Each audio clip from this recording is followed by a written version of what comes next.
Well, hello, everyone. I'm back. I missed y'all. I was gone for a week. I was in Las Vegas at an event.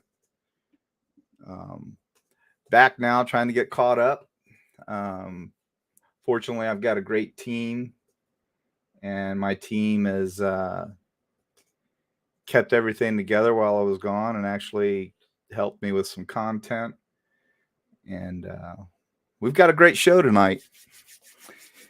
You know, once again, I want to touch base. This is nothing personal. So all these other creators out there that are taking what I'm saying as personal, I want to set some things straight. When I was talking about other creators on one of my shows, I made a point. I was trying to make a point. My point was, how can it be okay for other creators to make fun of, 31-year prosecutors by calling them Santa Claus, amongst other things, and other attorneys, law enforcement? You say all these names and you call people, whatever. And it's okay. But prior to some of the shows, I've said, I'm going to crack on you. Crack on me. I don't care. I've got leather skin. I made mention of one of their necks. Didn't have much of a neck. I called him a no neck. Well, at the end of the show, I cleared that up because I said, of course he's got a neck. His head's sitting on it. So I don't know what the problem there was. So I'm driving points here. You make up lies. You spew absolute garbage. You talk about my brothers and sisters that I wore a badge and a uniform for many, many, many years. Been doing investigations for 21 plus years. I've rubbed elbows with some great people. And to sit here, and I don't have to listen to them, but I creep and I look at some of these shows because, I'm curious as to what the content that they're presenting out there, because I've just started this show. We're new. We're getting close to 1,000 subs already. That's pretty quick. So I'm going to plug myself here. If you guys know of anybody, or you're sitting next to your husband or your wife and you've subscribed and they've got their own, abilities to do that, please have them subscribe. I'm trying to get to that $1,000 threshold so we can get better things rolling with the show. And so I go and I creep and I look at some of the content, and I've come to the conclusion I did a long time ago. When you can't produce content, when you can't think of something to actually talk about because you know what you're talking about, then you just make crap up. And that's what 90% of these other so-called creators do. It's almost like, and I think I've said this before, let's see what garbage we can spew. The most outlandish things that we can say to piss people off, to make them angry. And actually, it's productive because they get views. Let's come up with the most outlandish garbage that we can come up with. And I've said, From day one, it's been almost a month now, a little over a month. I'm coming after you. I'm coming after what you say. If you can opine on something and you can lead everyone to believe that what you say, because you're behind a screen and perception is you're important, you can lead everybody to believe that what you say is the gospel, then you should be prepared to be debated. Because I know this much. I've got the experience. I know what I'm talking about. And to have some sleuth saying that this is going to happen, that's going to happen, this should be thrown out, that should be thrown out, this, that, makes me want to puke. Because they truly believe it. It's like I said before, as soon as they set their butts behind this camera and this mic, they become whoever they want to become. They're in la la land. I'm not saying that I know everything, but I know a hell of a lot more than 99% of these other creators out there. I've been there. I've written many search warrants. I've pounded on judges' houses at 3, 4 o'clock in the morning to get emergency warrants. I know what it takes to put a case together. I know how to write a PCA.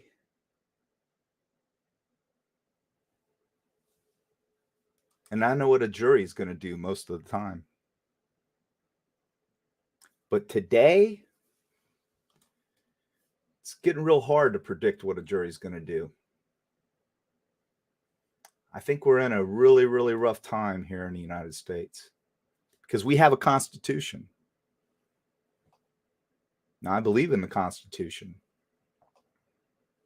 There's a lot of things about the Constitution that are taken to extreme. I'll digress on that. But here's the problem that we're having. So today, in today's world, if you don't have DNA, it's almost like it's going to be really hard to convict.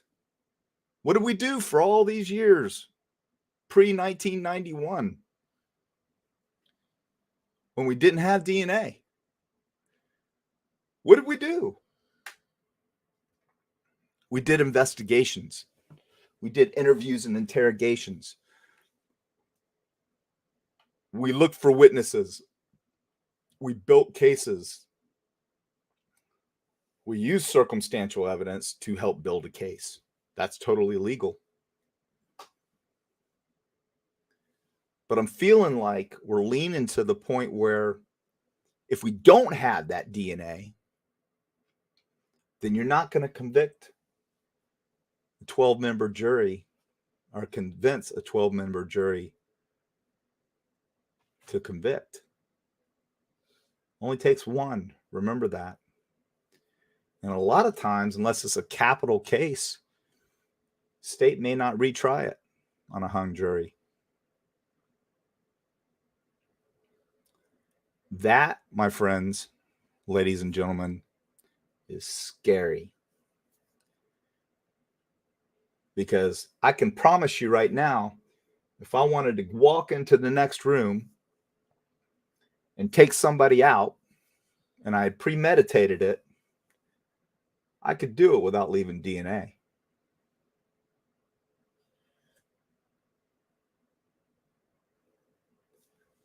Think about that.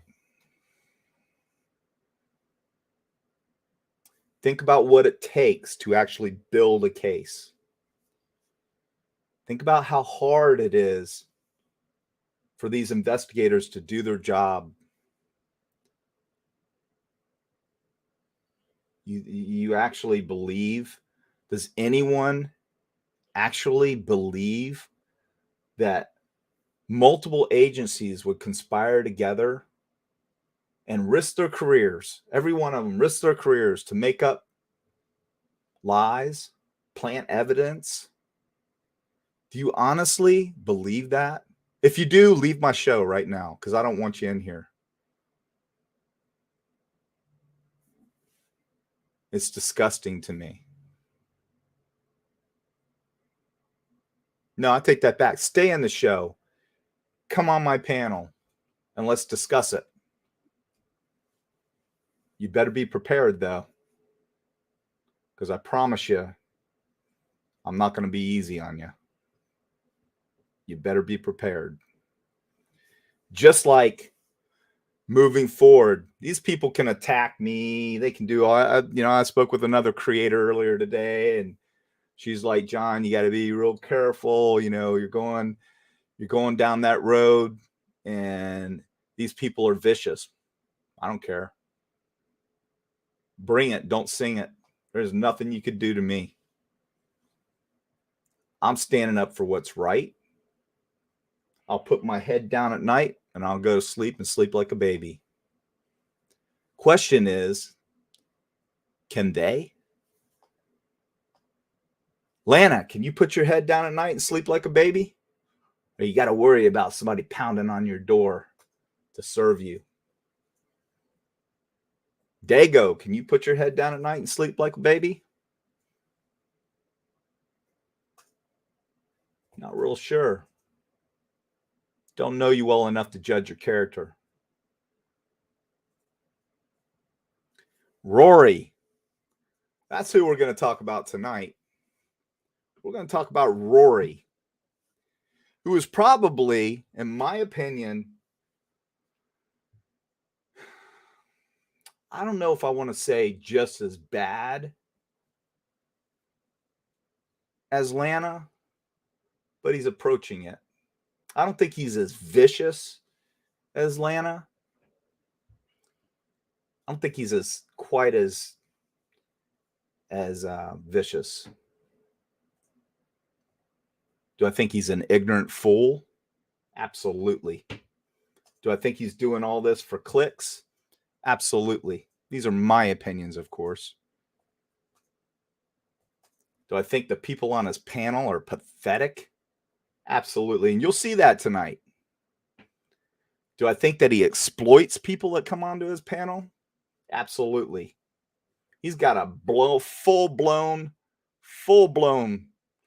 in my opinion, and you guys can decide for yourself, alcoholic that comes on there that can barely even articulate a sentence.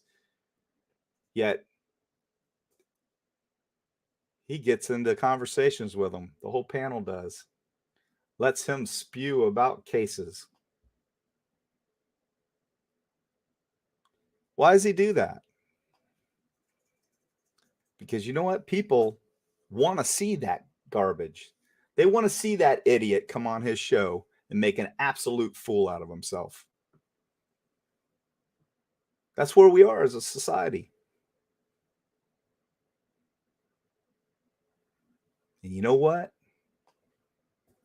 Truth be told, that man knows it. He knows he's going to get some clicks out of it. So he exploits him. Brings him on there. And exploits him. Rory, you should be ashamed of yourself for allowing that man to do that. Absolutely ashamed of yourself.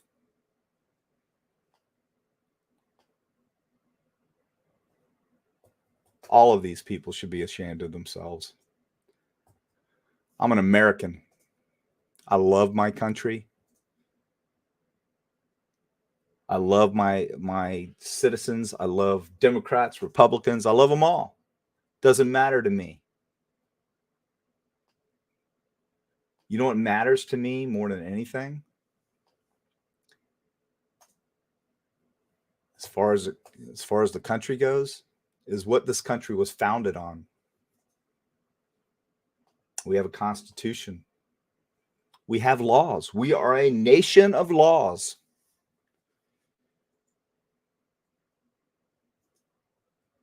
That we all must abide by. But here's the problem. When you break the law,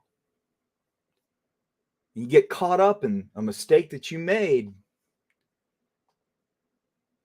and the police come after you and have to put a case on you and put you in prison or, get probation or whatever, you become bitter because you got to blame everyone else for the fact that you broke the law and you got caught.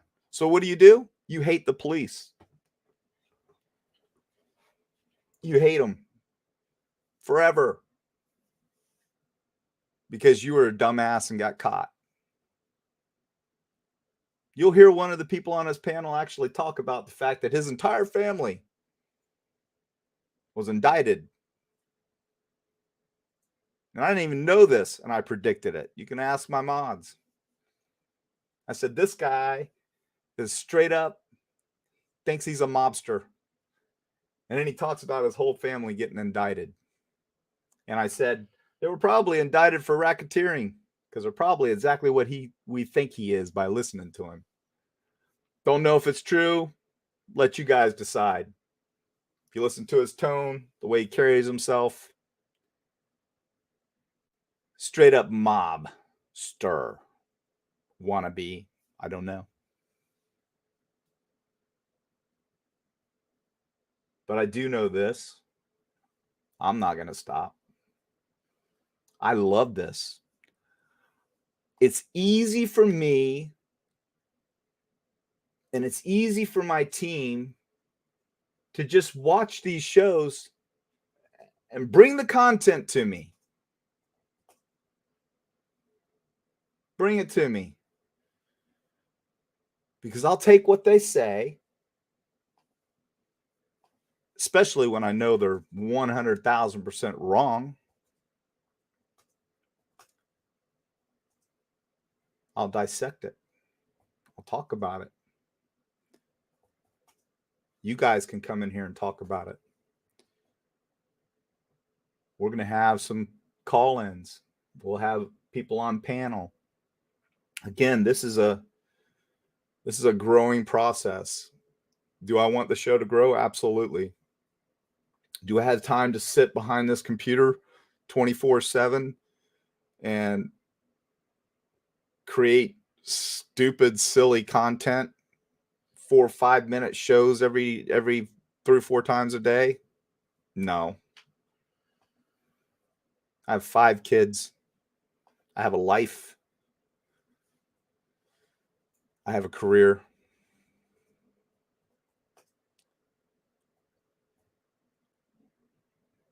Most important thing to me is that we get it right.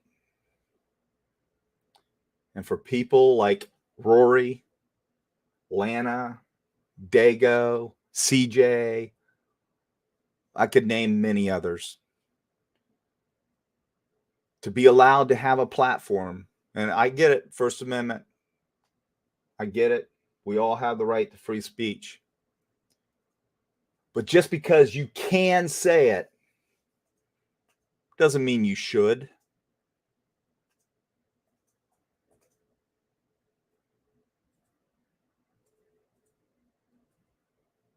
It's pathetic to me. But you know what? There is light at the end of the tunnel, because I think YouTube is actually starting to feel some heat. We just had a show that had over 100,000 subs.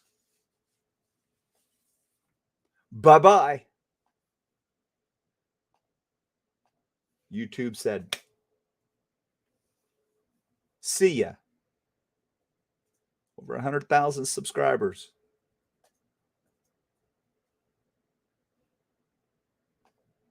Why do you think that happened? I'm telling you right now. Little birdie told me, and I got some little inside information. All you so-called creators out there that are spewing this garbage, your day is probably coming. If y'all want to know who that is, it's that guy, they called himself Armchair Detective. Bye-bye, armchair liar.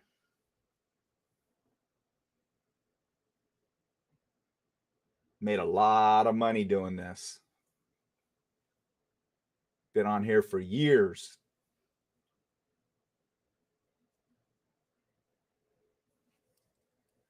Stepped over the line.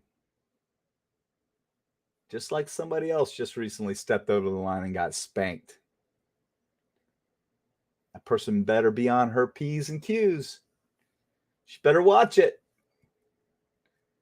Because you never know who I know, what I've heard, and who I've heard it from. But I can promise you, all of you irresponsible, disgusting people, because that's what you are. You're disgusting. You're pathetic. You make me want to puke. You get on here and you attack these families and these victims, and you make these accusations that are unsubstantiated lies. You write your fairy tales in your stupid pea brain, gray matter, just stupid, freaking unbelievable crap that I hear spewed. It's disgusting to me. And if you guys think that I'm bitter, you're damn right I'm bitter. I'm bitter because I've done this job and I know how hard it is. And if you think for 1 minute that these people doing this stuff doesn't have an effect on these cases, the communities, and everything else, you're wrong. It has an extremely adverse effect. And it pushes a narrative and a perception of hate against law enforcement that is unprecedented. I never, ever thought that we would be heading in this direction. You know who I blame? I blame the mainstream media. Because they take a story without the facts and they pull little parts out of it and they share it without the whole story.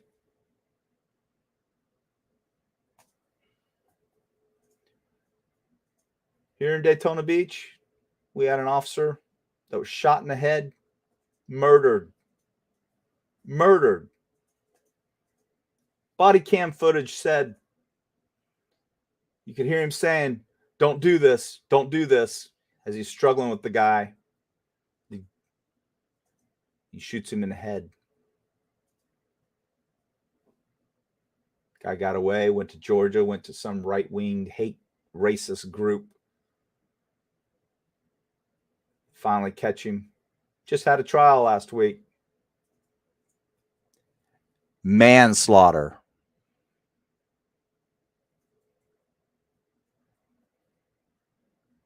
Murdered a cop. And he got manslaughter.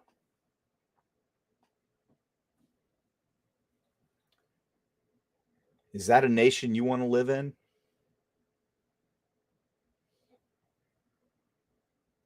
Not me. Something's got to change. Someone's got to stand up to people like Rory and Dago and Lana.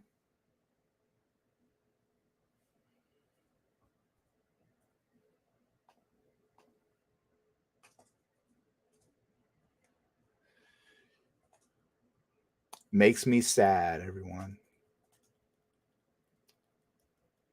Makes me sad. Now, are there bad cops out there? Absolutely. Not many, though.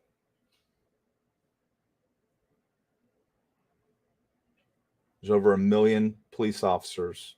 Last I checked, almost 1 million in the United States.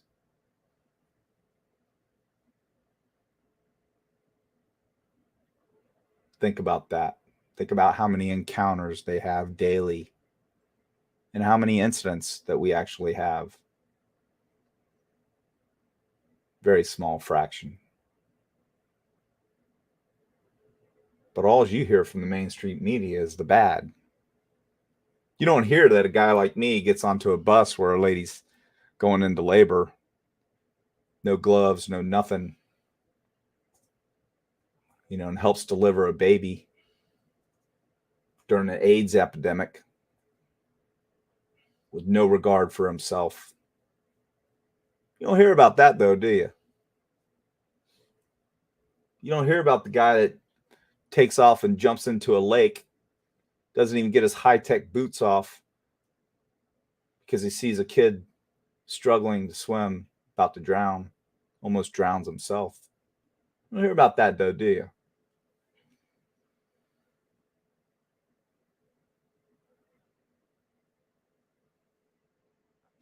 It's disgusting. Together, everyone achieves more. Team. I know that as a team of citizens and good people, we ought to come together and fight against people like Rory and Dago and Lana.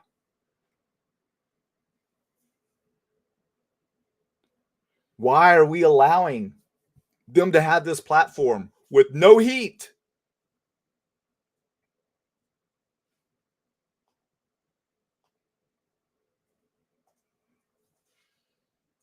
Why? Every single one of you should be complaining to YouTube about them because they're spewing hate and they're spewing lies. They're counterproductive to our way of life in this country. This guy Harsh, this Brit or Englishman or whatever he is, who the hell does he think he is?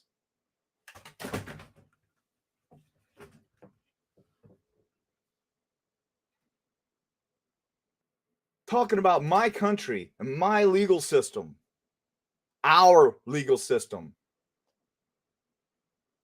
Basically calling us a bunch of idiots. And there's Americans on his show supporting him, sending him money.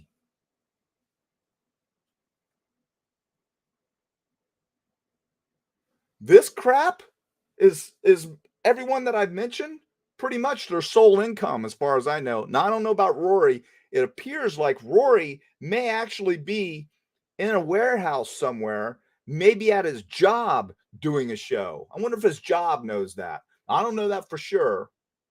May have to find out. Because if I'm his employer, I'm damn sure not condoning that. Doing basically a hate show against our justice system on company time. I don't know that for a fact. It just looks like it to me. There's people walking around in the background. I saw in a big warehouse. Maybe he's a supervisor. Who knows?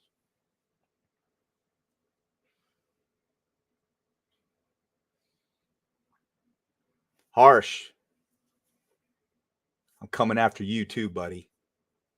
Everything you say, I've been gathering it for months. Well, since I started the show, over a month, but I've been watching you for months. You, out of all of them, probably piss me off more than any of them. How are you today? Lovely day. You're a patronizing jerk. All for clicks. You try to start off all positive. Like you're bringing, oh, aren't we beautiful today? You don't see a single face. You're calling everybody beautiful? What motivational school did you go to? Then you proceed to crack on my country. Hey, guess what? Our judges don't wear wigs, jerky.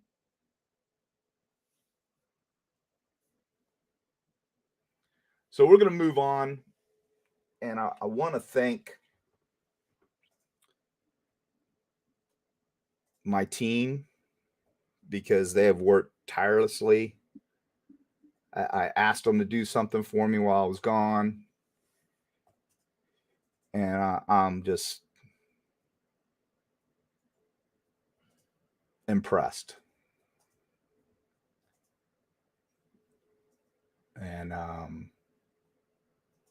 it almost brought me to tears to know that as a business owner now, I've got employees that when I was gone, that I wanted to take care of some things.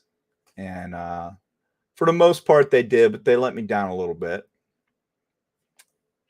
But the two people on this team that I asked to do a couple things for the show,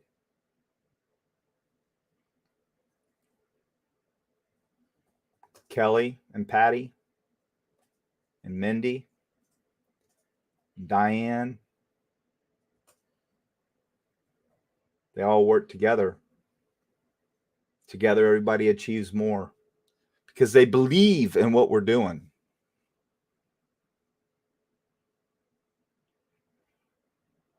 They believe that we are going to address lies that are perpetrated every day. They believe that's the right thing to do.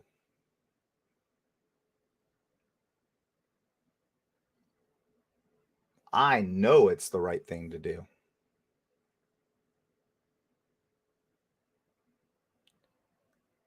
Is that what this show is going to be about all the time? No. We've got a bunch of other things planned. Not all true crime related. Got some wonderful things planned. So stay tuned. I'm a very positive person. May not seem like it right now. I'm upbeat, try to be funny. You know, I'm a sarcastic person, you know, but I mean no harm. So if something I said may offend you or what have you, but it's all in jest for the most part. But I have a serious side too. And this, I'm very serious about. You heard me say I'm a parent. I have 5 kids. I want you just to close your eyes for 1 minute and think about one of your children. And you'd have to take yourself to a dark place, everyone. And it's hard for you to go to a dark place. It's hard for me sometimes, but I can do it. And I want you to think about this guy, Rory or Lan or Dago or any of those people talking about your children or your child or your brother or your sister like they're nothing. Like they knew them. They can judge them. They can accuse them of being drug dealers and users and you know, prostitutes, having an online service and getting paid, making over $100,000, leading you to believe that because they buy a Range Rover that they're rich, when in fact that Range Rover, $14,000 vehicle, and it was used. Perception.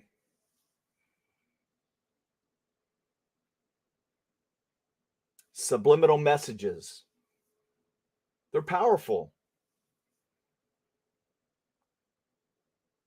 And I truly believe, especially with, you know, I'm 55 years old. And there's many people my age that when they see someone behind a monitor or a screen, it's subliminally telling them, hey, that person must be important. It's like a reporter or somebody that's got credibility. They must know what they're talking about. And there are people out there that actually will tune into a show and believe everything that person says because they're watching them on what they perceive as maybe a TV screen.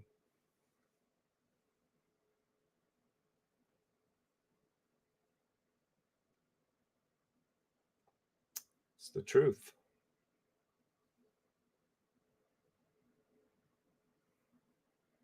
It's disgusting. So no matter what I say, if you tune into my show and I happen to say, "Hey, Karen, how are you today? Glad to see you on my show. Oh, Karen, thank you for the $25. And you go down that list for an hour before you even start the content of your show. And you call out names. You know why? Because people want to hear their name. People will pay $25. People will pay $100 just to have Dago say their name. And he knows it. Doesn't take a rocket scientist to figure out you can manipulate people. Doesn't take a rocket scientist to take advantage of people. Because some people are just lonely. They feel like they come to this show or a show and they become part of a family. And this guy is like, he's preaching the gospel. And he knows who I am. I might have mentioned that my dog was sick or my husband was sick. Take a little mental note. When I see that person, "Hey, Karen, how's your husband?" "Oh, he's not doing good." "Well, I'm praying for him. I hope he feels better." It's what people want to hear. Cha-ching. Every single day. I had somebody that I would have on this show just to get his name out there to make sure that he was acknowledged, because when you send a super chat, the creator pretty much has to acknowledge you.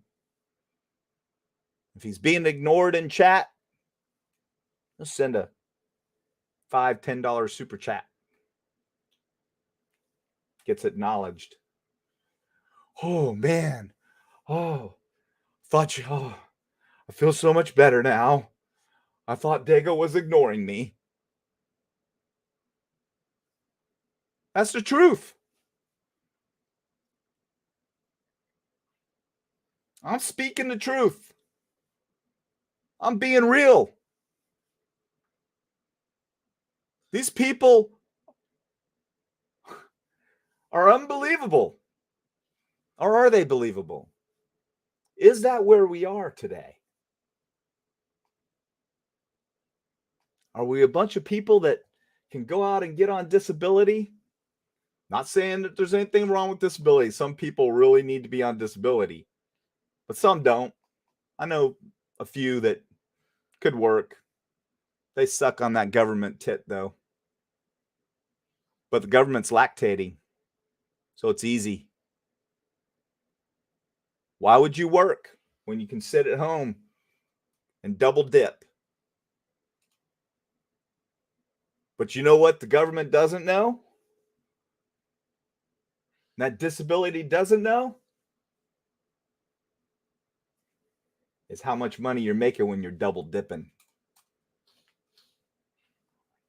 Some of them, most of them, a lot of them will actually funnel that money in different directions. It's called racketeering. Send that money to my girlfriend, send that money to my daughter, send that money. Oh, yeah, that's why they have different methods of payment.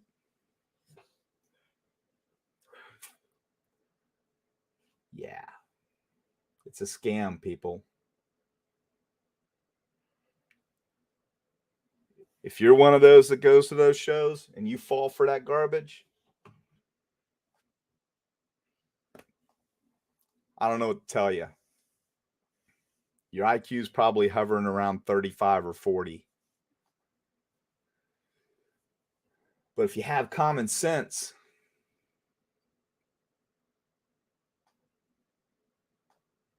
and you want to come to a show where people are going to speak the truth and support our justice system, our police, our laws, and not make up excuses for criminals, then I welcome you over to this show, Crime Analysis 101 and the team, because that's what we're going to talk about.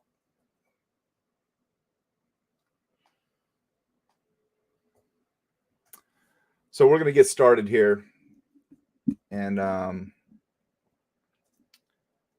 we're going to address some of the things that old Rory, who, by the way, I have no idea what his background is, but I'll use the word ignorant because he doesn't know anything about law enforcement, how cases go together. Complete idiot. Sorry, I can't think of a better word. I used ignorant before, but people thinks that I mean if you're ignorant, you're dumb or you're stupid or you're an idiot. So I might as well just say idiot. Because in my opinion, him and his cronies are all a bunch of idiots.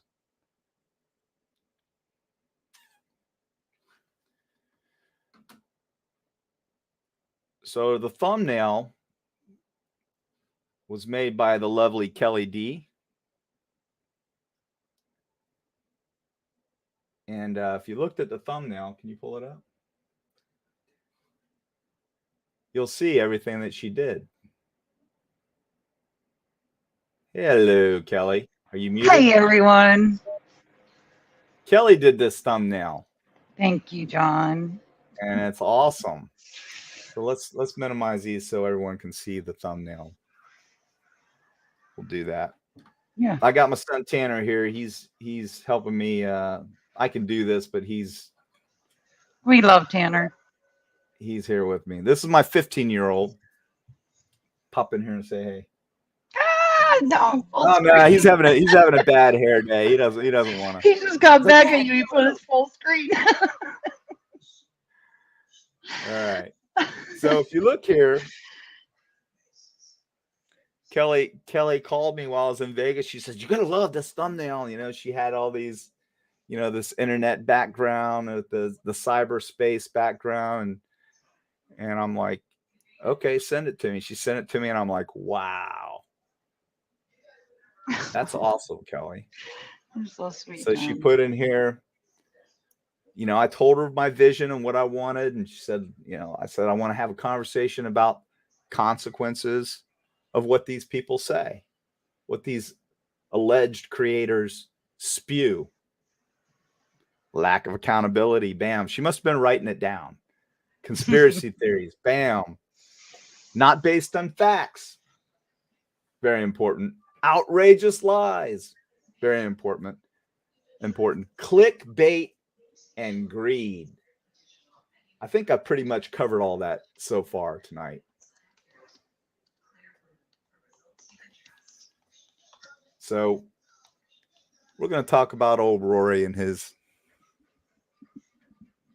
terrible show, because that's what it is.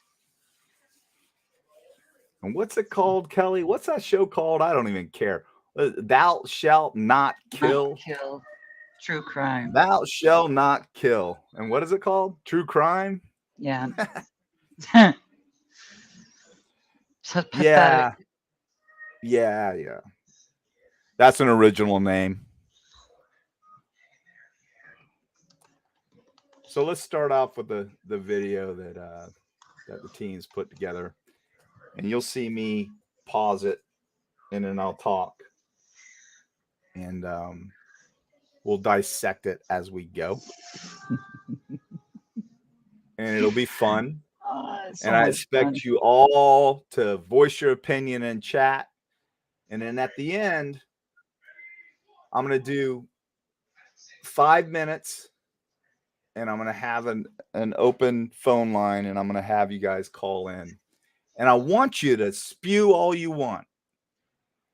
Yeah. I want you, all of that pent up anger that you have towards these people, let it out. I want to hear it. Let them hear it. Let them read it in chat.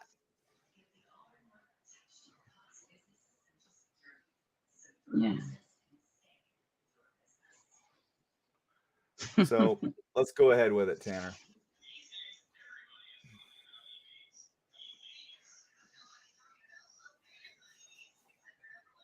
Now I want to be able to pause it.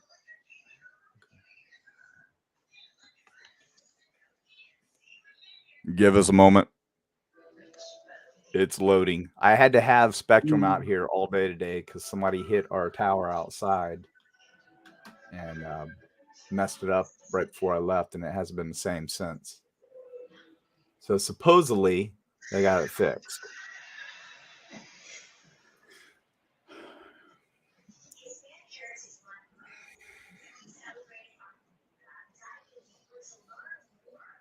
Sherry K, DJ, I'm new here. Could you please cover what's going on? I don't believe her. What is your take on her? WSU Kim? Yeah. Yeah. Give us your take on her while that's loading. Sherry, you mustn't know that I exposed WSU Kim months ago.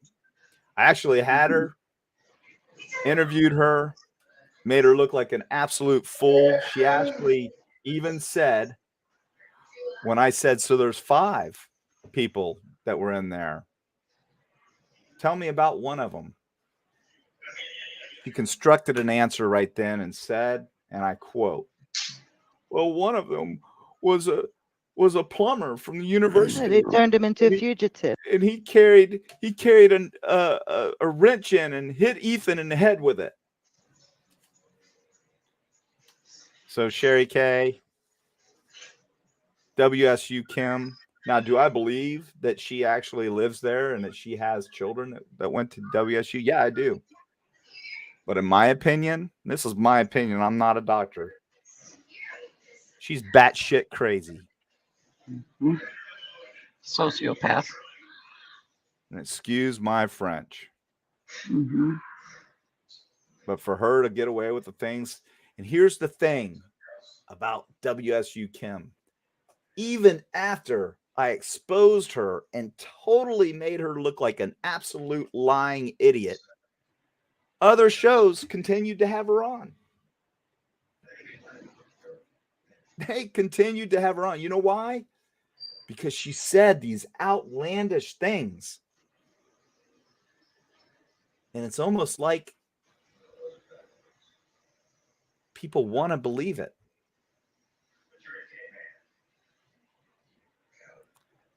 That's my take on WSU Kim. And I won't, that's all I got to say about her. Hopefully she disappears into the abyss of BS. And she's held accountable, which I hear through the grapevine that she's going to be held accountable for what she's done and said. And I've got the email. So. I've got the email from her that I turned over. Nice. Nice. So it's time. This is kind of blurry because we couldn't load it down in a proper way that it needed to be loaded. For whatever reason, it wouldn't burn. So it's a little, I mean, it wouldn't burn clear, so it's a little blurry. But you guys can hear what these people say. And you know what? There's a guy on his show, and I gotta address this guy. Because he's a tough guy. He's a badass. You know, he calls himself Sergeant Friday. Sergeant Friday knows everything. You know, he cracks me up, actually. It's almost like, and this is my opinion, of course, I think that he learned what he purports to know in the prison law library. This guy actually says one of the most disgusting phrases I've heard yet during this entire case. But this is where we are, people. These are the types of people that actually exist in our world today, in our country. People that will say what this guy says absolutely disgust me and should disgust you.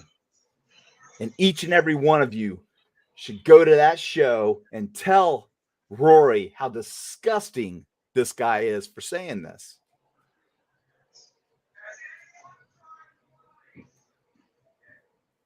I've got it. Hey, I'm going to control it. So here we go. I want you to listen to this. Listen to what this guy says. Exactly. Right. Exactly. Whether I that was stand by intentional that. or not. Right. Yeah, I'm telling you. I mean, that's my thought on it. Is they turned him into a I'll tell you what. fugitive on purpose for it. Lord's question is awesome. Oh, they turned him into a fugitive on purpose. She's talking about Brian Kohlberger. So here's the conspiracy garbage. So they purposely turned him into a fugitive. But it gets better. Let me just say, J. Lord, I know this might sound very, very disconcerting to a lot of people, but honestly, I think it's time for Americans to understand what their government role in your life is supposed to be. Yep. And my personal opinion is, if this guy's guilty, I hope a technicality gets him off. Maybe Americans will stop and think, what the hell's going on here? How did they screw this up?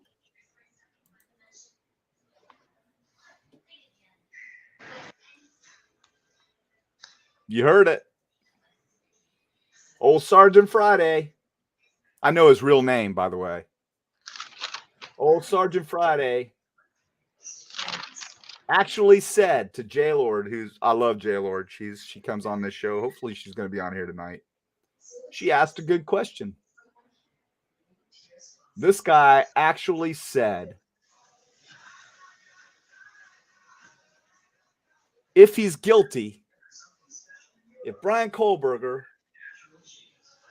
the alleged perpetrator of this heinous crime that took a 7-inch K-bar knife and plunged it into 4 bodies and red rummed 4 people,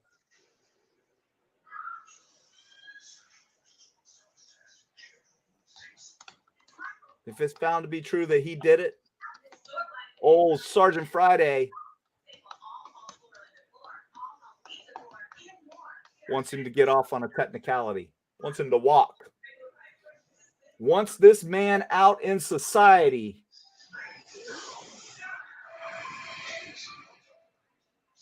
That red rummed, spelled backwards as you know what, but I can't say it spelled the proper way.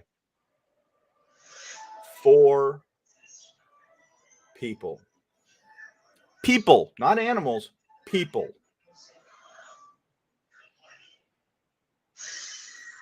Each and every single one of you. This guy is on Dago's show. He's on Rory's show. He's on a couple other shows too. CJ's show. Does he even have a show anymore? I don't know. I don't know. I think they said he'd come back. This guy? Wow.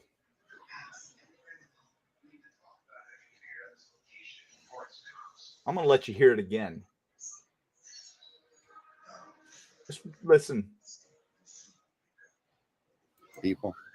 But honestly, I think it's time for Americans to understand what their government role in your life is supposed to be. Yep. I think it's time for Americans to understand what the government role in their lives is supposed to be. Is he trying to sound intelligent? It's just a way of reeling people in. What are you saying there, Sergeant Friday? Because really, you sound like an absolute fool. You sound like somebody that's been incarcerated. Somebody that's got an axe to grind against the government. Because you messed up. Oh, we'll get into that. Listen to this again. And my personal opinion is, If this guy's guilty, I hope a technicality gets him off. Maybe Americans will stop and think, what the hell's going on here? What are we going to stop and think about? What are you going to stop and think about if this man gets off on a technicality? No subjects. This man who allegedly red run 4 people with a 7-inch K-bar knives brutally broke into their house while they were asleep and attacked them, ambushed them.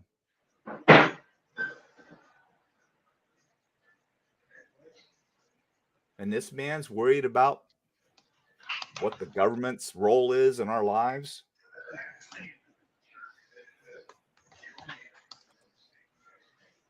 Pathetic. I digress for now. We'll play some more. How do they screw this up? If this guy's guilty, I hope a technicality gets him off. If this guy's guilty, I hope a technicality gets him off. Unbelievable. Did you hear that enough? Yeah. Did everybody hear that enough? I don't think I need to play it again. It'll probably reverberate in your minds and your gray matter for, I don't know, make a rap song out of it. No, it's gross. It is gross, Kelly. Good word. That's gross. Remember when I said close your eyes for a minute, everyone? If you have children, picture one of your children laying in bed with her best friend, and her best friend and her half asleep or asleep. We don't know. We will know, though. And someone coming in with a 7-inch military knife designed to kill people and plunges it into the chest of your daughter. When her best friend wakes up, the bed's up against the wall. She's screaming for help. No one can hear her because this is a party house. But that's a big deal to them. Nobody heard it. Everybody had to hear it. No, they didn't. She's pushed up against the wall. She can't move. She's blocked in. This young lady's father and mother believe they knew what happened. They know that she was cornered. I'm sure that the crime scene will show and photos will show how brutal it actually was, because alert here, she was up against the wall. It's probably showing she was up against the wall.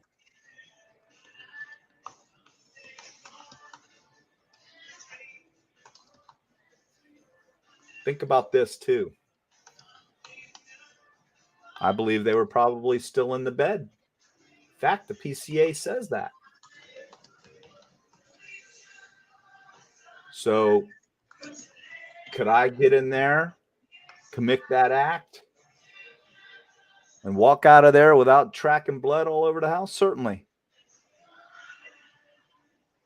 But not to these fools. These fools live in fantasy land. Because if you know anything about blood spatter analysis, you're plunging a knife in and out, plunging a knife in and out. Blood spattering. You're on a bed, you have a comforter, you have a sheet, you have pillows, you have blankets, you have all kinds of stuff.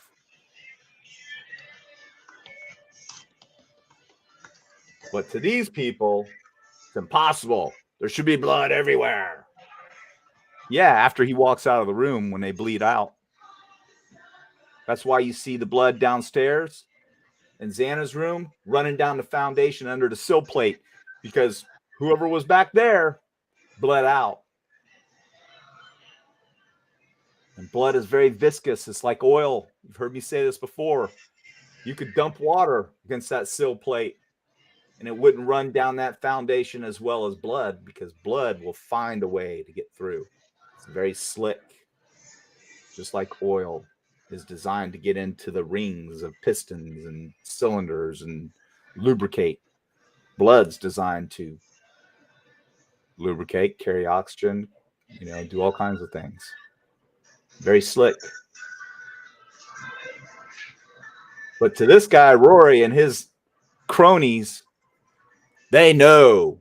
You'll actually hear one opine that, she knows everything.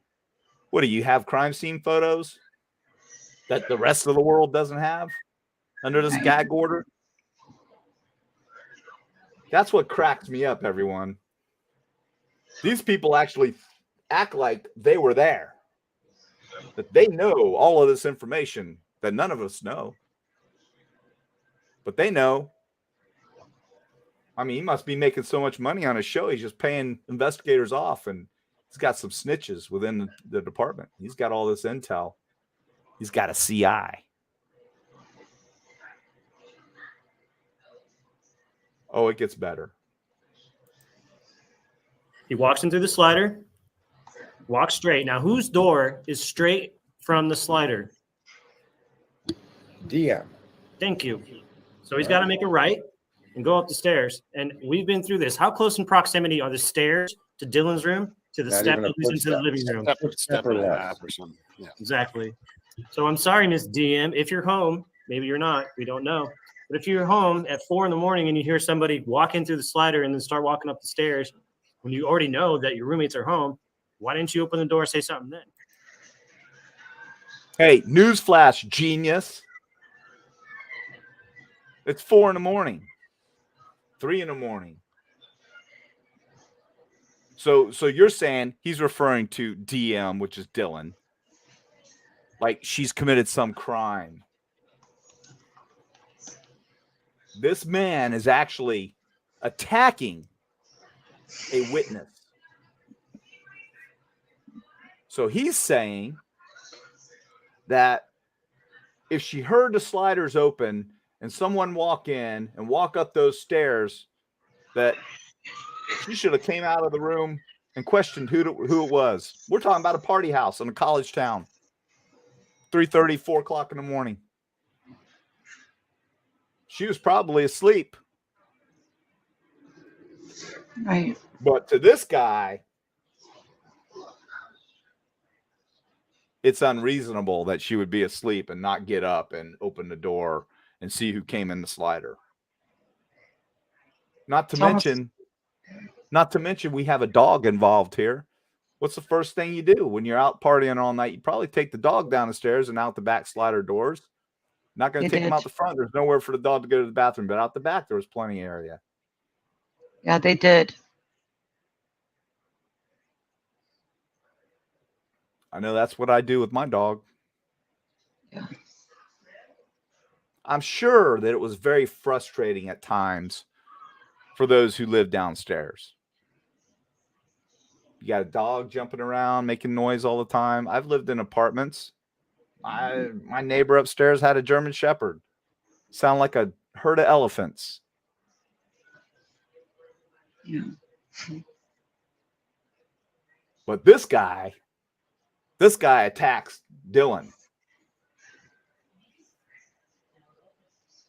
You hear the disdain in his voice. You hear the blame.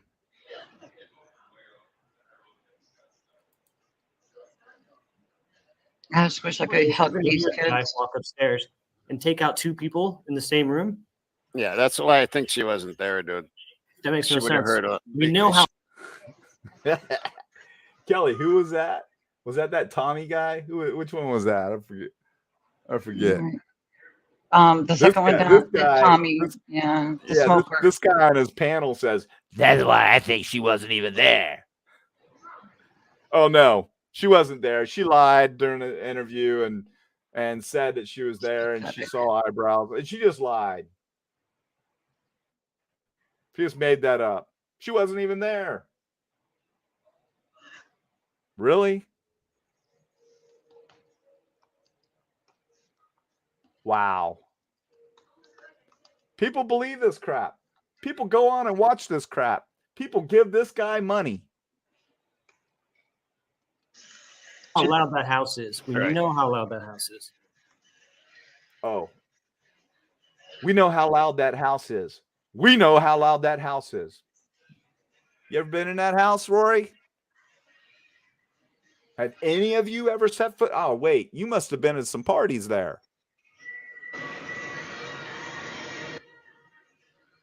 This is what I'm talking about. Subliminally, he's sending these messages out, making you believe that he knows everything.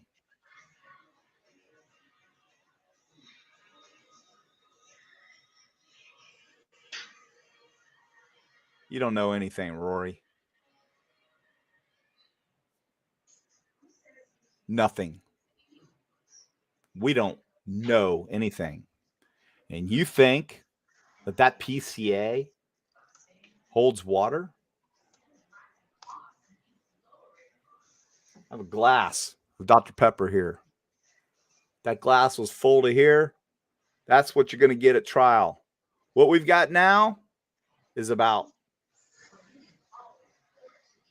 that much. Does that make you understand, Rory? I'd say maybe 5%, if even that. Right. I can't wait till the trial because all of you people are going to look so stupid.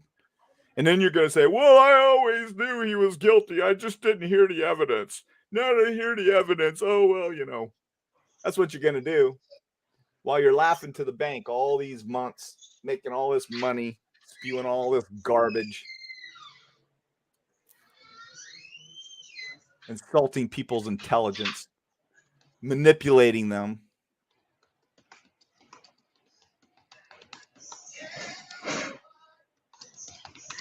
Horrible. That PCA is nothing. The PCA was to extradite Brian Kohlberger from Pennsylvania back to Idaho. End of story. That PCA had more in it than I expected it to have in it. I've written many PCAs, and it only has to have just a few elements of the crime, and it had plenty. There's much more. I promise each and every one of you with everything that I have in my life that there's much, much more. But these idiots think that the PCA is the tell-all. That's all they got. That's what they want you to believe. They want you to believe that this PCA, that's all they got. Look at me. Are you that stupid? It's not even close. Because I can tell you this much. Hopefully no one on this channel is that stupid. But I can guarantee you there are thousands of people out there on these channels that are actually that stupid.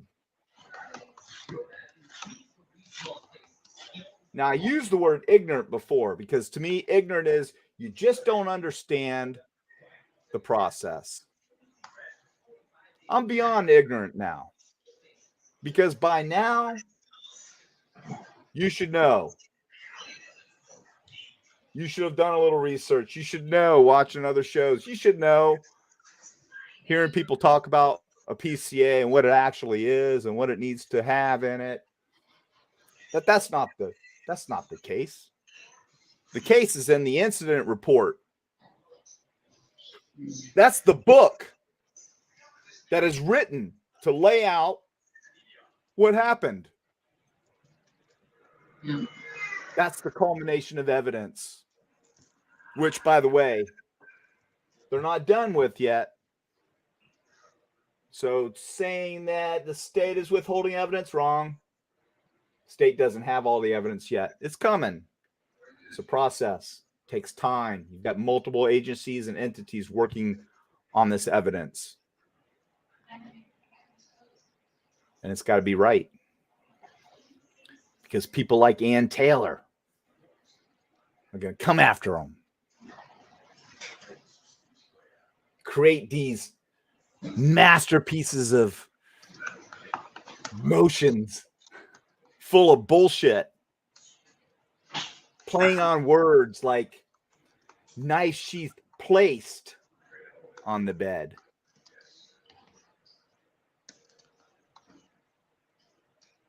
That's not what the PCA said. PCA didn't say the knife sheath was placed on the bed. Said that knife sheath was on the bed, but it wasn't placed there. I would suspect it was probably dropped there by accident. Don't think Brian Kohlberger left it there allegedly on purpose.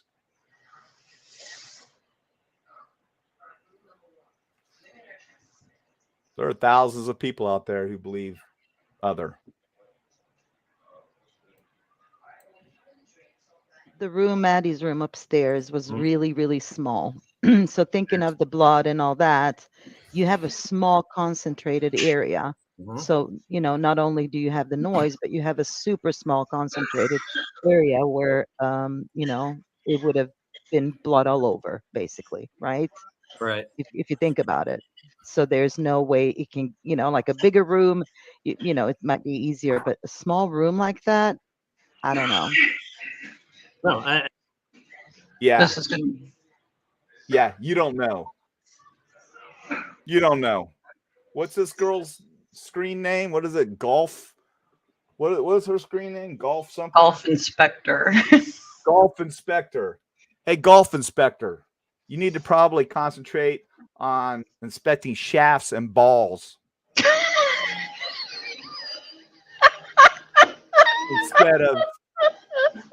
instead of concentrating on trying to analyze a criminal case. Stick to shafts and balls, because that's what you're good at. Unbelievable. Talking about the size of the room. What's your point, lady? You were laying in the It should be bed. everywhere. It should be everywhere. Yeah, I'm sure it was a pretty gruesome crime scene. I've seen them. Stabbings are not pretty. Oh, wait till you hear what Rory says. He's the voice of reason. He's really smart. He's really smart, isn't he, Kelly? Oh, This guy's he's top of the heap. okay, so then you have to think. Okay, so he does Maddie and Kaylee. Oh, wait, what does he do? You have to think. He has to look up to think. He's constructing an answer. right. He has to think. Right. Hey, Rory, your strong point is not thinking, obviously. Allegedly has no blood on him, which I find very hard to do. Okay, so this is why I'm having a problem with this. So he has to walk out of that room again, go back down the stairs. That would leave a massive blood trail. Walk by Dylan's room again, and then go up that step, and then go and take care of Xana and Ethan. I don't see why he does that.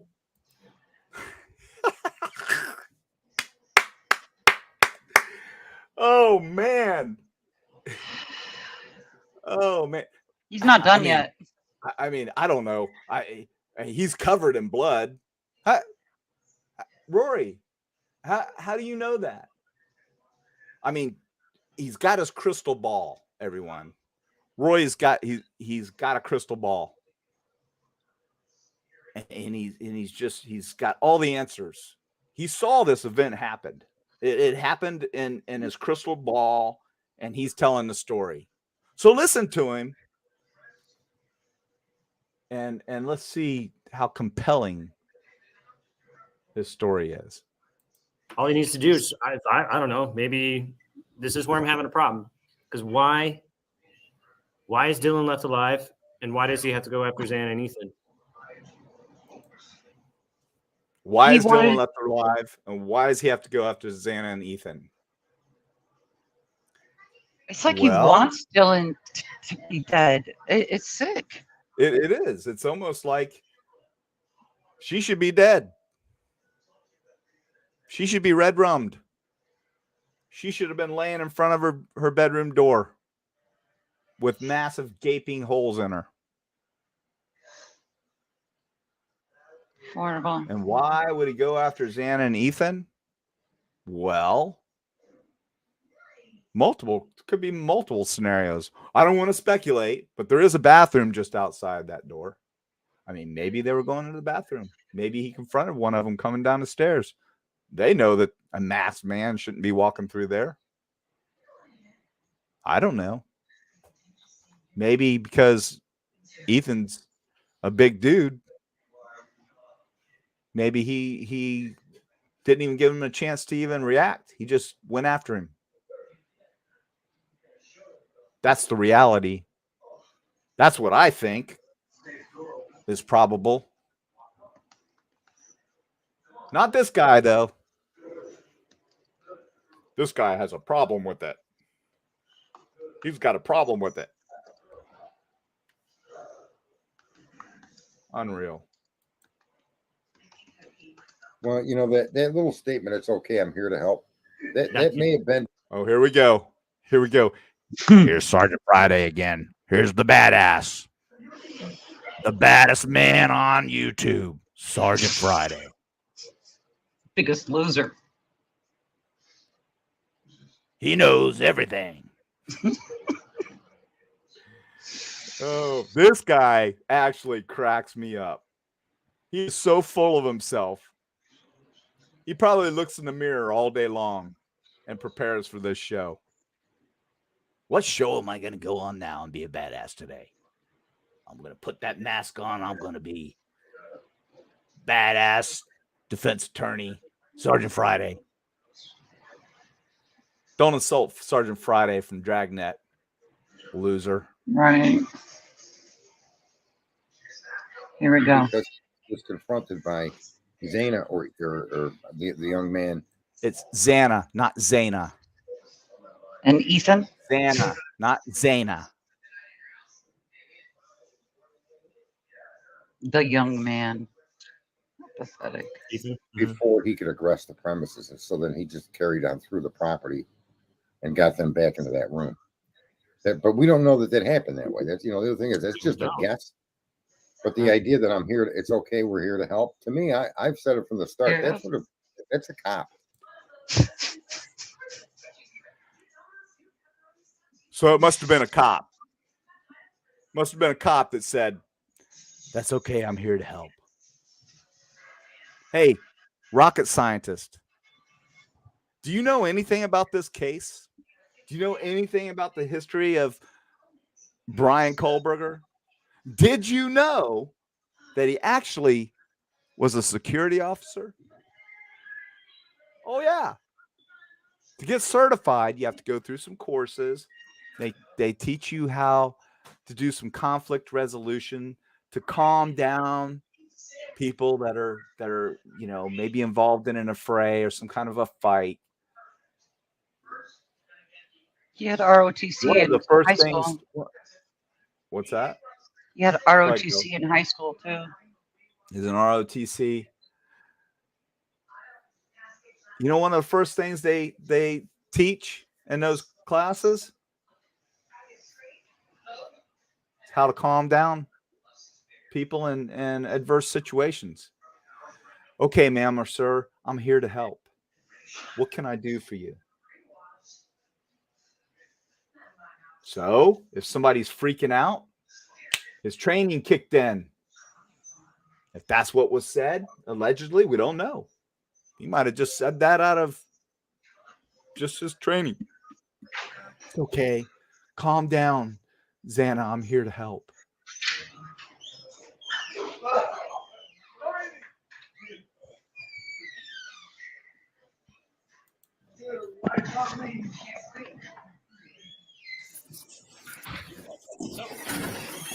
So I just looked for everyone that lives here, and they're not here right now. No one's here that lives here at all. No one's here that lives So here. everyone here is trespassing?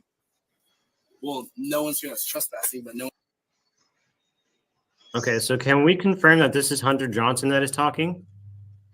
I Does don't anybody know. know this for I free? personally don't know. Yeah, Sergeant Friday, I personally don't know. Then you don't know diddly about this case if you don't know that that's Hunter Johnson. So you can get on here and opine and say all this garbage when this guy has been not only to the celebration of life where he spoke, but at the back of the residence where they had the noise complaint and he was in the flex cuffs back there for playing a game. You don't know that that's Hunter Johnson. You're an idiot. He didn't know Ethan's name. You're an idiot. You can't even pronounce Xana's name right. You're an idiot. Yeah. Badass Sergeant Friday. Loser. I'm 5'11", 225 pounds. I'm calling you an idiot. Because you are. the guy in the background, not the forefront there with the longer hair, the other one. The guy with, Right. with this white necklace on is Hunter Johnson? Yes. It looks like him, yeah. Yeah, Rory. That's Hunter Johnson. You look like an ignorant fool right now. Because just about anybody that's followed this case would know that. Pay attention. And you can have a show and you can talk about this stuff. Seriously? So Hunter Johnson is the one that finds or allegedly makes the call on the 13th, correct? He Yes. makes the 911 call? Yep. Okay. Yep. Brian wants to come on panel. Okay. Here comes Brian. Checking sources now. So Okay, again, Yeah. so, okay. yeah.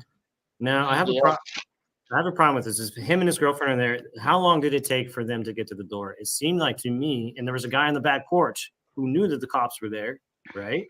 So to me, this is a coordinated effort to cover up maybe something or like, getting stories straight. Oh, this is a coordinated effort to cover up a noise complaint.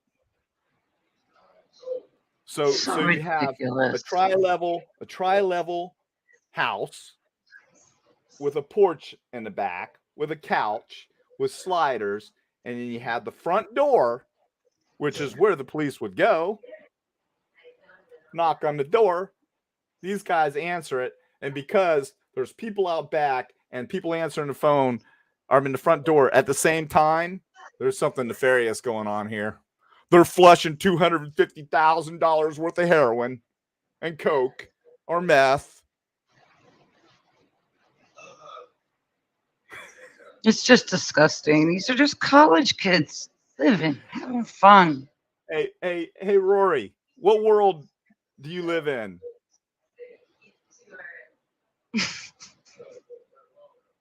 What world do you live in, Rory? They're probably trying to figure out who's going to answer the door. Who's of age? These kids don't want anything to do with the police. It's a noise complaint. Oh, but wait. Oh my God. This is the biggest drug house in all of Moscow, Idaho. And the cops go there 2-3 times a week, probably on noise complaints. And every time we've seen them, they've been like, listen, hey, you guys, just shut the windows. Yeah. You can listen to the music, keep the doors closed so we don't get any more noise complaints and we won't have a problem. But if we have to come back, it's going to be like a $350 fine. So guys, please just kind of keep it cool. That's not how it works, people. If I go to a dope house, this is the biggest dope house in Moscow. I mean, you've got 4 people, red rummed in there because of dope, because this guy says so.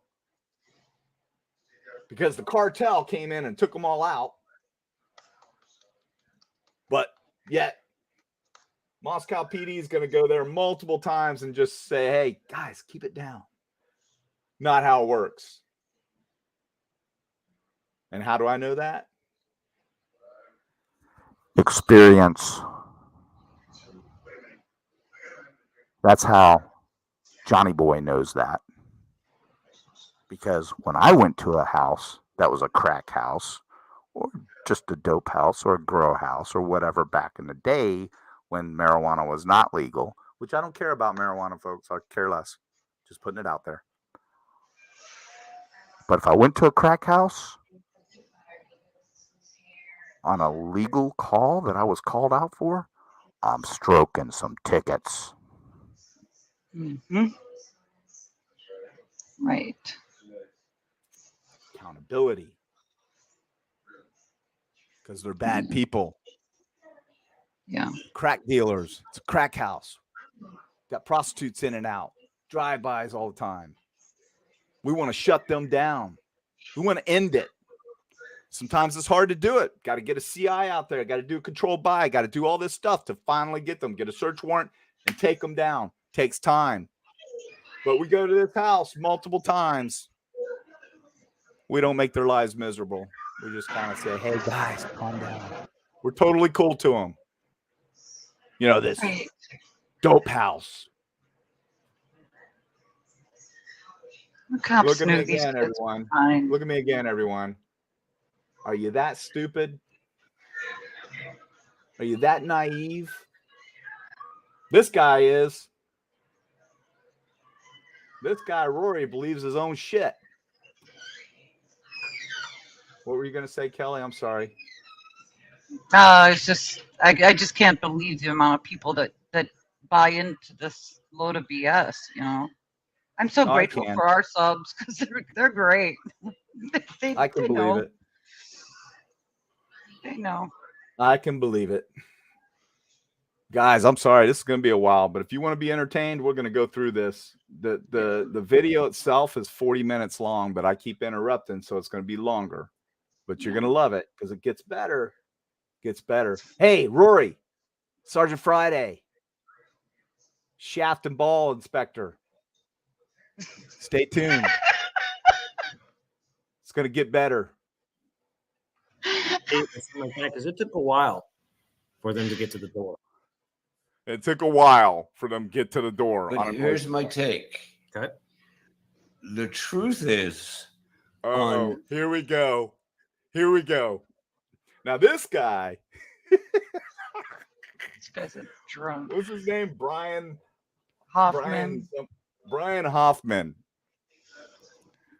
Guy, actually, I hope that's not his real name because he's a total dumbass for putting his real name up there and making a total fool out of himself. Oh my God. This guy,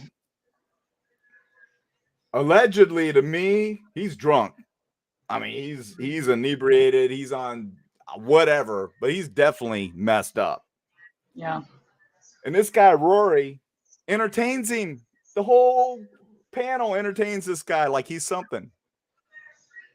But you want to know the truth? Look at me. Old Rory here, he's an opportunist. Mm-hmm. He counts on people like me looking at this idiot and laughing at him, thinking, what a freaking moron to get on this show and spew this garbage that he spews, just lit. Can hardly even articulate a sentence. Old Rory here counts on that. It's the entertainment factor, everyone. Rory's not a creator. He's an entertainer. Totally legal. December 29th, Officer Dawn Daniels, in her sworn statement under perjury to the judge, 10 hours before these crooked people kicked down Brian's parents' door. 10 hours before these crooked people. He's referring to the PSP, Pennsylvania State Police. He's saying they're all crooked. They kicked down a door at the parents' house of their suspect in a quadruple red rumming. And they're all crooked. Oh, listen, it gets better. I think he gets even more inebriated as the show goes on. Okay. She wrote to the judge that she knows that the garbage DNA is garbage. Mhm. And that in all likelihood, it will be inadmissible. She writes to the judge that the garbage from the garbage is garbage and likely inadmissible.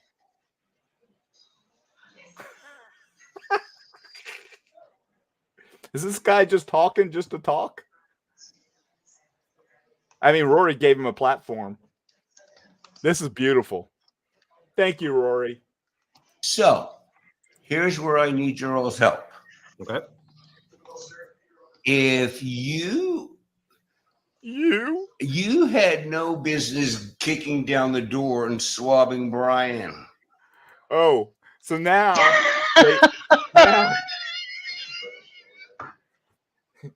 now that not only they're dirtbags, they kick down the door of a quadruple red rumming suspect's parents' home where he is. They know that he's at because they did surveillance.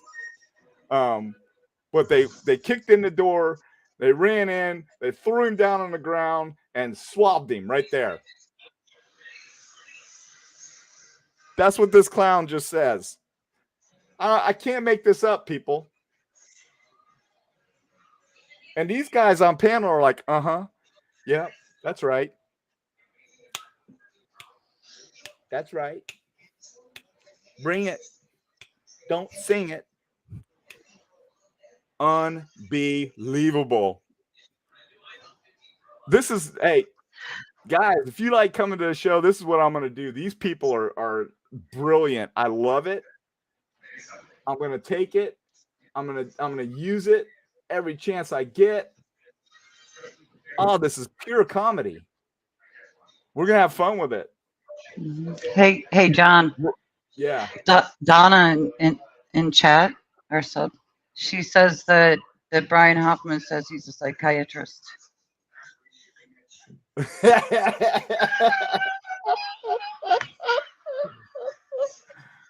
Well, I don't know if my gosh.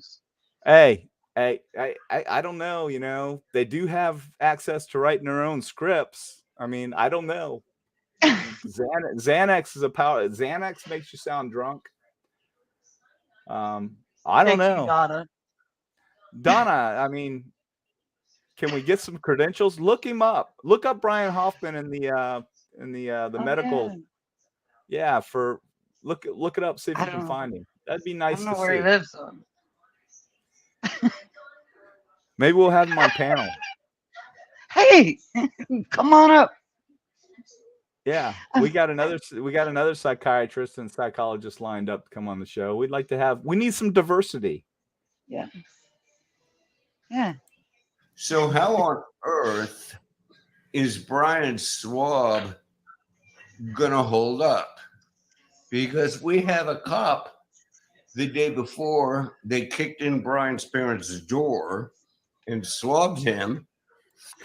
Again, we have a cop that kicked in Brian's parents' door and they ran in, tackled him, threw him down on the ground, and shoved a buckle swab this long in his mouth and said, "You're going to give me your DNA right now," and ran out of the house and took it to the lab. Yep, that happened. Flat out telling the judge that the garbage DNA is crap. So what I need you guys to help me with is, how is Brian's swab not going to get completely tossed out and inadmissible, which then means what? The whole case has to go away, right? I would say so. Sarge, what do you think? I would say so. Sarge, what do you think? He actually calls this guy that's actually using the name from a character from a show, actually calls him Sarge like he's an actual sergeant.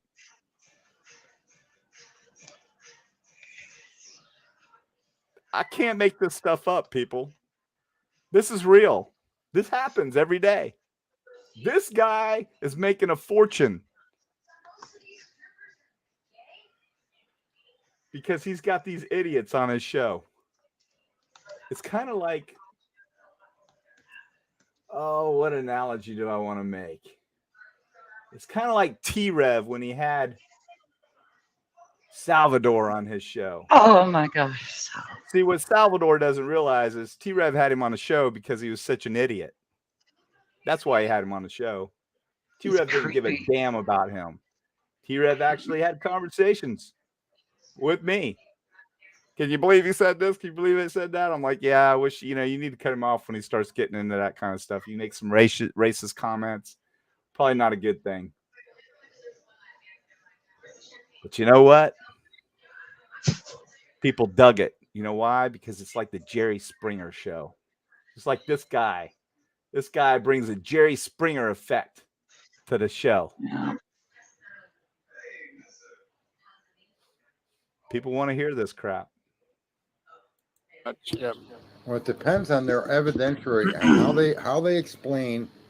Oh, so here we go. Sarge, what do you think? He uses a big word, evidentiary value. Tell us, Sarge.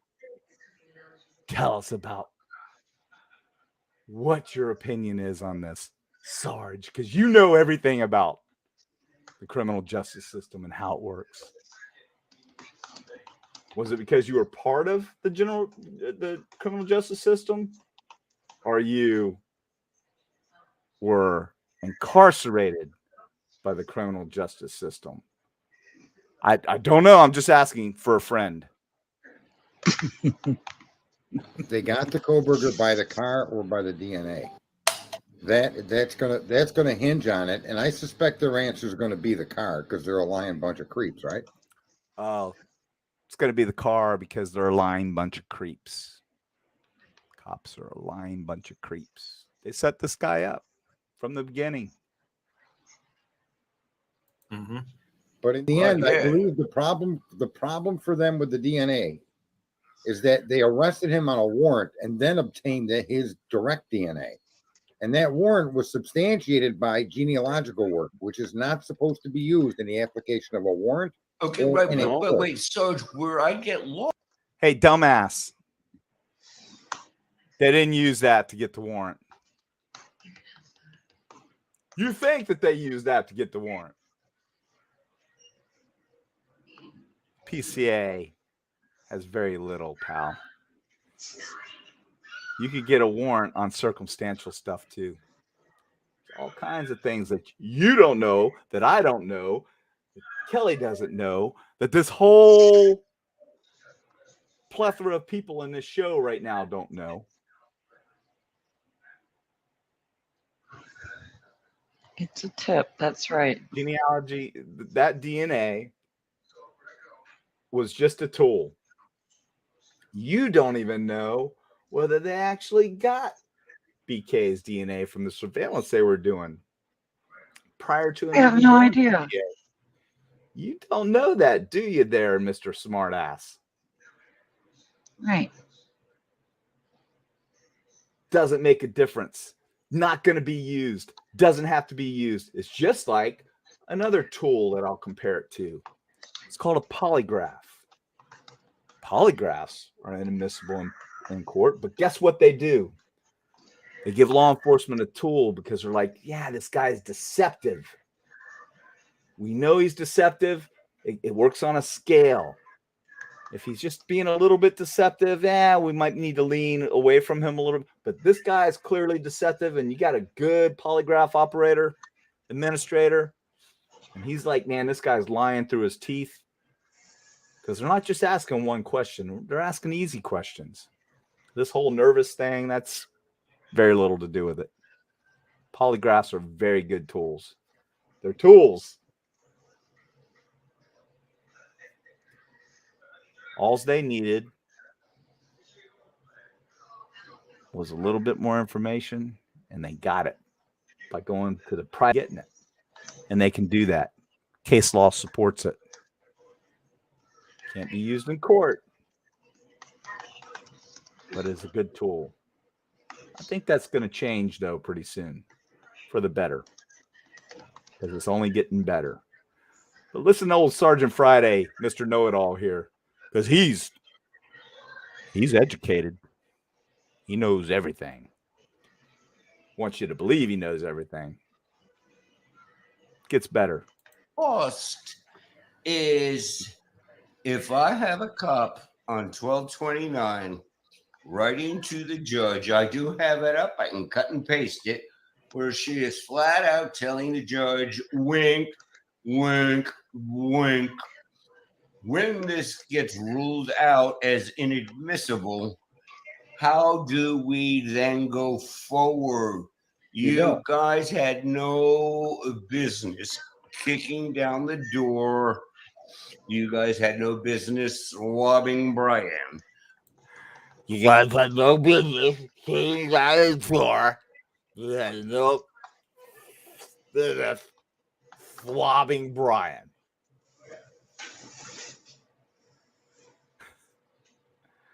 Again, straight up comedy. I love this shit. I need you all to know that I totally believe Brian was involved. Okay. But at a deeper level, how on earth are you allowed to do what you all are doing? You had no business being in his parents' house, and you certainly had no business forcing his mouth open and swabbing him.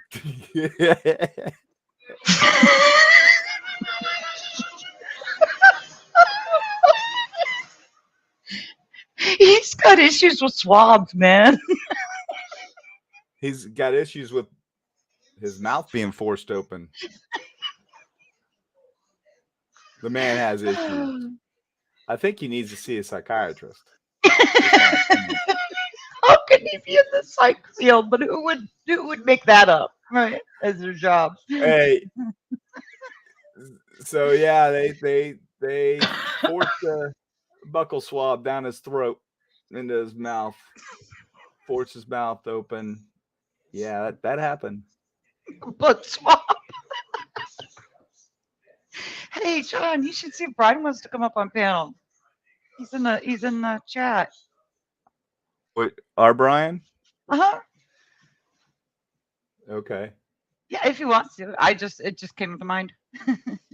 No pressure, Brian. Brian, yeah, you can come up on panel if you want. All right, let's listen. You didn't. You got into his parents' house. Bullshit. Drop the link.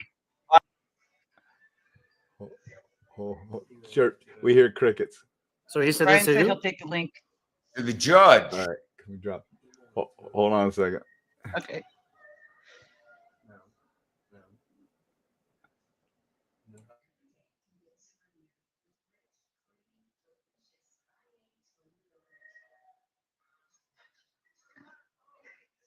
Yeah, it's like they're sitting on the fence.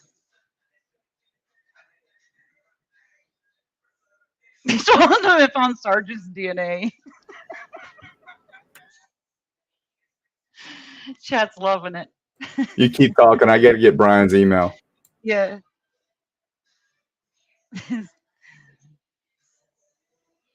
You could just drop it in the chat. It's an LTO podcast.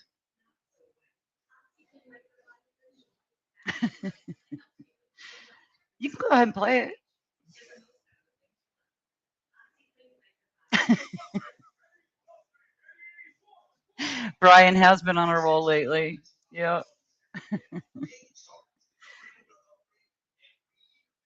You can just drop the link in the chat too. There you go. All right, I did. Hey guys, I'll be right back. I gotta pee. You go talk, Kelly. All right. Sounds good. I'll just talk to the chat. Bring Brian up. Come on up, Brian. Come talk to me. I think John drank too much water.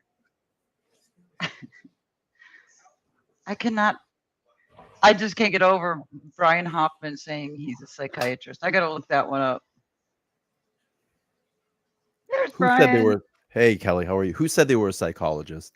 Not me. Psychiatrist. No. Brian Hoffman. on Rory's show. Sorry. Who Didn't want to cause any confusion. Who are we going at? Who are we going at tonight? Who's Rory. Who is it? Rory. Oh boy. Thou shalt not kill. Yeah, he says some choice stuff. Got it.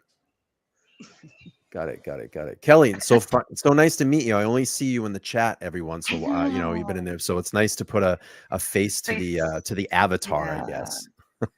I'm so glad you're here. Yeah, I always told John, just let me know when you're on. I didn't realize he was streaming tonight because I haven't talked to him in like a week. I know he was busy. He was in Vegas, so yeah, he was playing softball, and then of course there he is. A lot.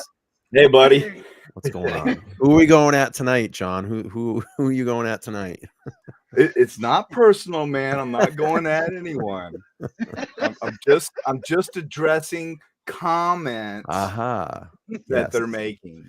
So again, everyone, it's not personal. It's just like, why does this guy get to spew this stuff unchallenged? So real quick, John, before you go on with your video, and I'm sorry, I don't want to take up too much time, but no, man. So here's the thing that I was actually talking about on my show the other night.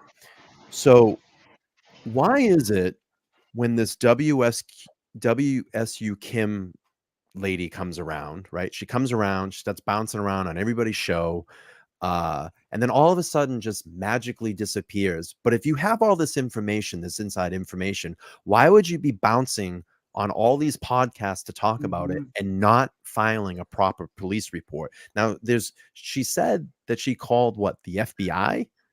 So why would you be making the rounds on all these podcasts if you have viable, critical information for a show and not turning that in and giving, a possible lead? And I find it funny that this WSU Kim only goes on certain shows. Now she jumped on my panel once because I dropped the link and I let her just spew for about 10 minutes, but she was on a lot of different shows, and it's interesting how they all shared the WSU Kim, and that person brought them a lot of views. It's pretty sick, isn't it? So and who destroyed WSU Kim? Well, yours truly. One-on-one interview. John did. But could we maybe say that WSU Kim was maybe a fictitious person? Could we say that? Maybe? Allegedly? Yeah, I think, I heard rumor that she was actually being – now, this is rumor, everyone. I don't know if it's true. Allegedly, that Atlanta actually was paying WSU Kim. And I can see that. Dago was actually paying WSU Kim to come on. Now, again, this is just alleged. Don't know if it's true, but I did hear it from a very good source that used to be a part of one of those shows. Funny that no one has any problems with them paying for this person. But when I went out and got actually an expert, that if you know anything about podcasting, you have to pay an expert to have them come on your show. I got shit for that. So it doesn't. Yeah, that's ridiculous. I don't know. And that was an excellent show. Appreciate nice job. because you bring credibility, Brian. I mean, heaven forbid we have somebody that's credible on your show. And by the way, everyone, this is Brian. He's a good friend of mine. I love him to death. And his show is Let's Talk Live. Please go on and subscribe. He just hit you're what, 11,000 now, Brian? No, I'm just cusping at 10,500. I need 2 more subscriptions. So anyone that's on this show, please go over to LTL Let's Talk Live and subscribe to Brian. Appreciate it. He's been wonderful to me. He's absolutely. It's hard. This is a lot harder than it looks, everyone. And I bit off a lot, and Brian tried to warn me, John, now it's gonna be, I'm telling you, it's gonna be really challenging. How hard could it be? But fortunately my idea was to build a good team, and if it wasn't for my team, I would have disappeared, but They're a big help. I love And this Brian has team. been a huge help. Yeah, I remember the infancy or early days. You'd call me like, "Hey, how do you get into the? How do you set this thing up?" And I'd be on the Yeah. phone like walking them through, and I was always just telling them like, "Dude, if you need anything, just call or text me. We can work it out." And then Yeah. you know, I always said that when you get a show going, you know, I love to promote everybody that. What the hell's going on? Is that your background, Yeah. Kelly? Is somebody watching a movie or a cowboy movie or something? Let me show. That was funny. I thought I was like- heard like cowboys and Indians or something. I don't know where that came from. You know, I always said to John, like, you know, like I was saying this, you know, I helped a young lady out the other night. She came into my chat. She's been there for a couple weeks and very respectful. And I saw just one time she was like, "Oh, I have a channel." So I was like, "Oh, let me check her, you know, I'll check her channel out and vet it." And I looked at her channel and she works hard on her thumbnails and she puts good presentation together. And she was only at like 150 subscribers. So I'm like, I dropped her link and I'm like, "Hey, you know, give this individual a like, you know, go over and check her Right. channel out." She does long courtroom presentations. So she sits through Right. the trials and stuff. And I said, if you like trial law, go check her channel out. So Yeah, absolutely. And people want to see that. I mean, it's Mm-hmm. especially, you know, you need to be able to cut out some of the boring stuff. And, you Yeah. know, that's kind of something I would pre-record and then edit. Yeah, You know, yeah. I don't know if I'd do a live. It'd be kind of tedious, but It's long. you know, yeah. But I'm all about helping people out. Yeah, I'm all about people coming to a large, you know, though I guess I wouldn't like a super large platform, but I have a lot of, you know, I have the subscribers there. And, you know, if you're respectful and you come on and respect, you know, the rules and you're interested in the topic, I'm all about helping people out. I just don't like when I help people out and they just leave and they don't, Yeah, they depart and it's like, all right, you know, like, and then you don't want anything to do with me anymore. It just doesn't make sense. Yeah. So anyway, I'm gonna thank you for letting me use come you on the and panel. spit you out, Brian. As soon as I get my 10,000, you'll never hear from me again. You're gonna bounce out. I'm gonna bounce, man. You're not really my friend, Dude, you're almost close to 1,000. That's pretty awesome. I know, man, and under just about a month. Yeah, it's good. You know, yeah, it's getting close. Keep So going. we'll grow fast. So what we're doing is we're, you know, this guy Rory, this cat Rory, you know me, I just kind of I listen to some of these fools, and I'm sorry, I'm going to say fools because they are, and I can't believe some of the stuff that comes out of their mouths, and I can't believe that they have subscribers. But it's like I talked about earlier. If you go back and rewatch it, this is where we are, man, and it's scary. It's really scary to me. So, you know, I always use the team philosophy, and I think that as a country, as Americans, together everyone achieves more. 100%. You know, and a few can achieve little, but together we can deliver a mighty blow. And I'm telling you, unless we start fighting against people like Rory and these other sleuths out there that are absolutely destroying this country and the system, they're just going to walk all over us, and it's gonna affect our criminal justice system. It already is. I mean, perception is everything, and these young minds today, you know, all they have is this. You know, they're keyboard tough guys and tough girls, and this is where they get all their information. And the mainstream media, they're pretty biased against the police for the most part and law. So, you know, unless we start teaching kids in the home and doing the right thing by our children, you got to watch them close today, because they're being manipulated. They're being manipulated in school, being manipulated everywhere, and there's an agenda, and we're getting away from what this country was built on.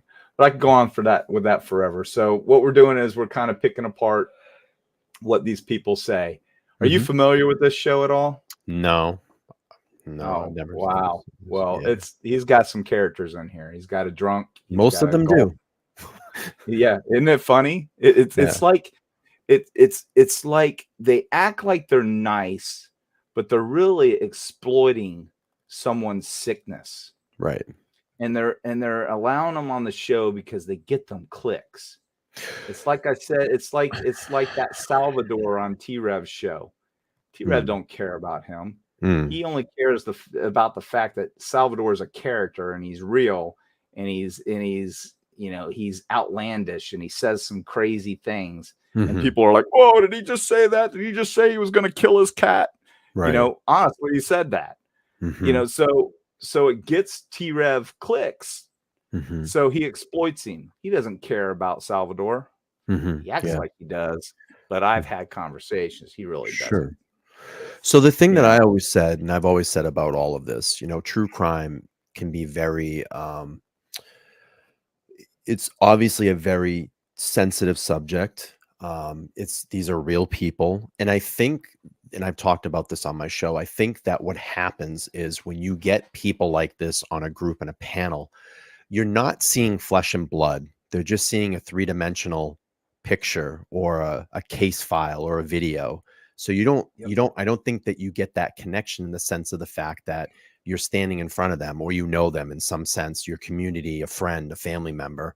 And I think that's where it disconnects. So they have this ability that they feel that they can make up lies about these people and they can say things. Now, personally, myself, if you've ever been over on my channel, I'm just talking to your audience here, and I know you have been, you know, the biggest thing that I say, and I know you hold this true as well, is that you would never say anything, you know, a couple things. One, that you would never say in front of that family member's face. And two, I personally can never make up a lie or a conspiracy. Now I can look at things and analyze and say maybe this happened, but I would never put a theory out there that I could never feel good enough to lay my head down on my pillow at night and go to bed. Because these are real flesh and blood people. These are real flesh and blood victims. And listen, my life and your life goes on. Like, so I'm just going to use the Gonzalez family for one, you know, the Idaho case. Their lives have stopped. They have to live with this for the rest of their life, that their daughter Kaylee is dead. You know, mine and your life will go on. Their lives have changed forever. And I just don't like the fact that people put bullshit out there. That's not true, because you don't know. We don't know all the facts in this case. And, it's funny because you weren't listening earlier, but I've said the same as that we're actually mirroring each other. I said the same exact thing. Yeah. Maybe not with as much tact, but I said it. Sure. But it's you know, I think that when you approach true crime, these subjects like this, you have to keep in the back of your mind as a creator that these are flesh and blood people, or they were flesh and blood people. And you know, the families, the community, their friends, family, they have to live with this the rest of their lives, and it impacts a lot of people. And to say things that are not true simply just makes you a bastard. I can't get with people like that. So, but you know what it's all about, Brian. It's clicks and views and money, dude. Clicks and views and money, and it's greed, and it's all that. You know, we know that, and I'm not afraid to call it for what it is, because that's what it is. And we get enough. And in the end, what's going to happen is when he gets convicted, which he will be, they're all going to say, "Oh, well, I always knew he was guilty. I just didn't see the evidence." Right. And when it gets close to the end, they'll be saying stuff like that. They'll throw these little meat hooks out there to try and exonerate themselves. You know, even people that do it right in this community, we get a lot of shit too, because people say, well, you do this for money. You do it for money. You know, no, I do it for awareness, and I do it for the sense of community, and I do it to get respect out there for the families and the victims and bring light to these cases in the right way. You know, stick to the facts, stick to the evidence in the case. And I know that you do that as well too. And that's why, you know, I admire channels like this that do it the right way. So, and we're not going to be popular like them. It's just not going to happen. No, because we're, you know, what do they say sells? Yeah. Well, controversy, conspiracy theories, craziness, or you want to go the old theory. And I always say this, and not to mean it in a derogatory way, but sexy sex sells. You know, I think people know what I mean when they say that. So yeah. So, but I'm going to click on this. Yeah. And listen to more, and feel free. I'll ask you. You know, and Sure. And Kelly, she knows she can come in anytime too. Here we go. Can I get a wrench? Here's when this is a noise complaint. So they're coming to the door. Dylan answers the door, and another kid, I don't know who it is, but you'll see. And we might already be past that. Can you get me a wrench, John? Can I get a wrench? Can I get you a wrench? Yeah, I can get you a wrench. I'll type. Hold on a second. I type there. All you gotta do is just hit the moderator. I'll moderate for you. Any of those suckers come in here, bounce them out. All right, we'll get you one here in a second. No problem. All right, so we're gonna play this. Sorry, I had to go potty. All good. Yeah, I can see that. I can see that if she thought it wasn't right to do that. And, Where did and he if I was post a it? cop, Where I'd probably did do he the same post it? thing. Where did He posted it in chat, but Brian, I think only a part of it. The reason for this request is that the DNA test results are held inadmissible. I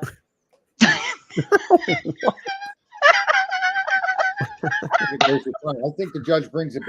The DNA test results are held inadmissible. Okay. When and where? Says who? Right. Says who?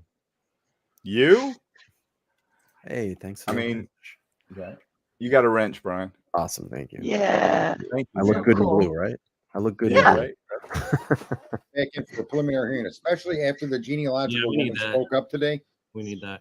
She's pointing out to the judge that the process was wrong, not the conclusions of the DNA, but the process that it was handled, the way they used it to get to arrest Koberger was wrong. Oh, excuse That's me. what her statement is in that form, that 3-page Then form. okay. Really? That's what that statement is? Of course it is. She's the defense attorney. That's what she's saying. That's her job. This is Sergeant Friday. You know who Sergeant Friday is, Brian?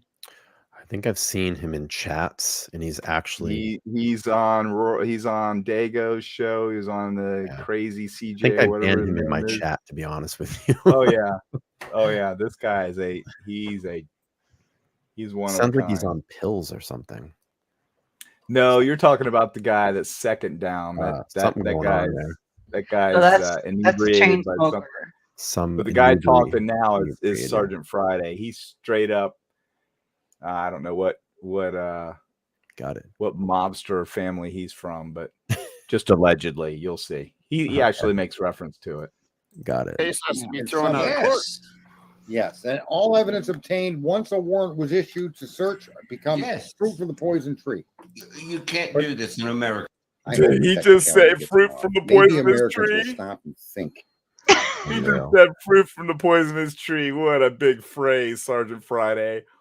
Wow. Tommy. My mind is blown. Brian, did that blow your mind? It blew my mind. Is blown. My mind is blown, bro. What the hell's going on here? How did they screw this? That's what I'm trying to ask myself here. If this guy's guilty, I hope a technicality gets him off. Did you hear that? Hey, take this and put it in your show. This is beautiful. Listen to this, Brian. If this guy's guilty, I hope a technicality gets him off. Why would you say that? Why would you say that? He walks in through the slider. Brian, you started it all. Walks I mean, straight. John, Now, you who's started it all for over. straight from the slider. DM. Thank you. So he's got to make a right and go up the stairs. And we've been through this. How close in proximity are the stairs to Dylan's room to the Not step even a that leads into the living room? Step and a half or something. Yeah. Exactly. So I'm sorry, Miss DM. If you're home, maybe you're not. We don't know. But if you're home at 4 a.m. and you hear somebody walk in through the slider and then start walking up the stairs, when you already know that your roommates are home, why didn't you open the door and say something then? Hey, John. Yeah, We started it all over. Upstairs and take out 2 people in the same room. Yeah, that's why I think she wasn't there. Yeah, you gotta go. There you go. I'm like, oh no, we will never finish this one. I don't know how that happened, everyone, but it happened. It's okay. Here we go. State's actions. That's what the state skipped by going to the indictment, right? Yeah, gee, I wonder why they all of a sudden pull out a secret grand jury. Why when exculpatory evidence is coming around and Thank you. I don't know why they were all of a sudden pulling out a grand jury when they got all this exculpatory evidence. You know, all this exculpatory evidence that if there was exculpatory evidence, that judge would already kicked him out of jail right now. He'd be on bond. He wouldn't be sitting in 6x9 right now because there's all that exculpatory evidence. You know that exculpatory evidence, Brian and Kelly? You know, the exculpatory evidence. You know that one, the exculpatory one. Exculpatory evidence comes from the defense. If the prosecution has exculpatory evidence, they must turn it over or it's a mistrial. The prosecution's not going to risk it. It's stupid. The exculpatory evidence, the most misused word in the criminal justice system by the defense. Everything is exculpatory. So exculpatory definitively basically means that it's evidence that would exonerate their client. Right. I mean, it's so bad for the prosecution that it's exculpatory, and you better get my client out of jail right now because this proves he's innocent. Now, look at me, everyone. Do you think that Judge, had he, this is a pretty fair judge from what I've seen. He's a constitutionalist. Do you honestly think that if there was exculpatory evidence, which the defense would just be pounding down their throat, we got to have an emergency hearing, there's exculpatory evidence, do you not think that on a DP case that Judge would not grant that hearing and hear this alleged exculpatory evidence and determine whether Brian Kohlberger should be in a 6x9 or out on bond, or the case be null prost because it's a skull. Look up null prost, everybody. If you don't know what that means, that basically means dismissed, bye-bye, thrown out. Exactly.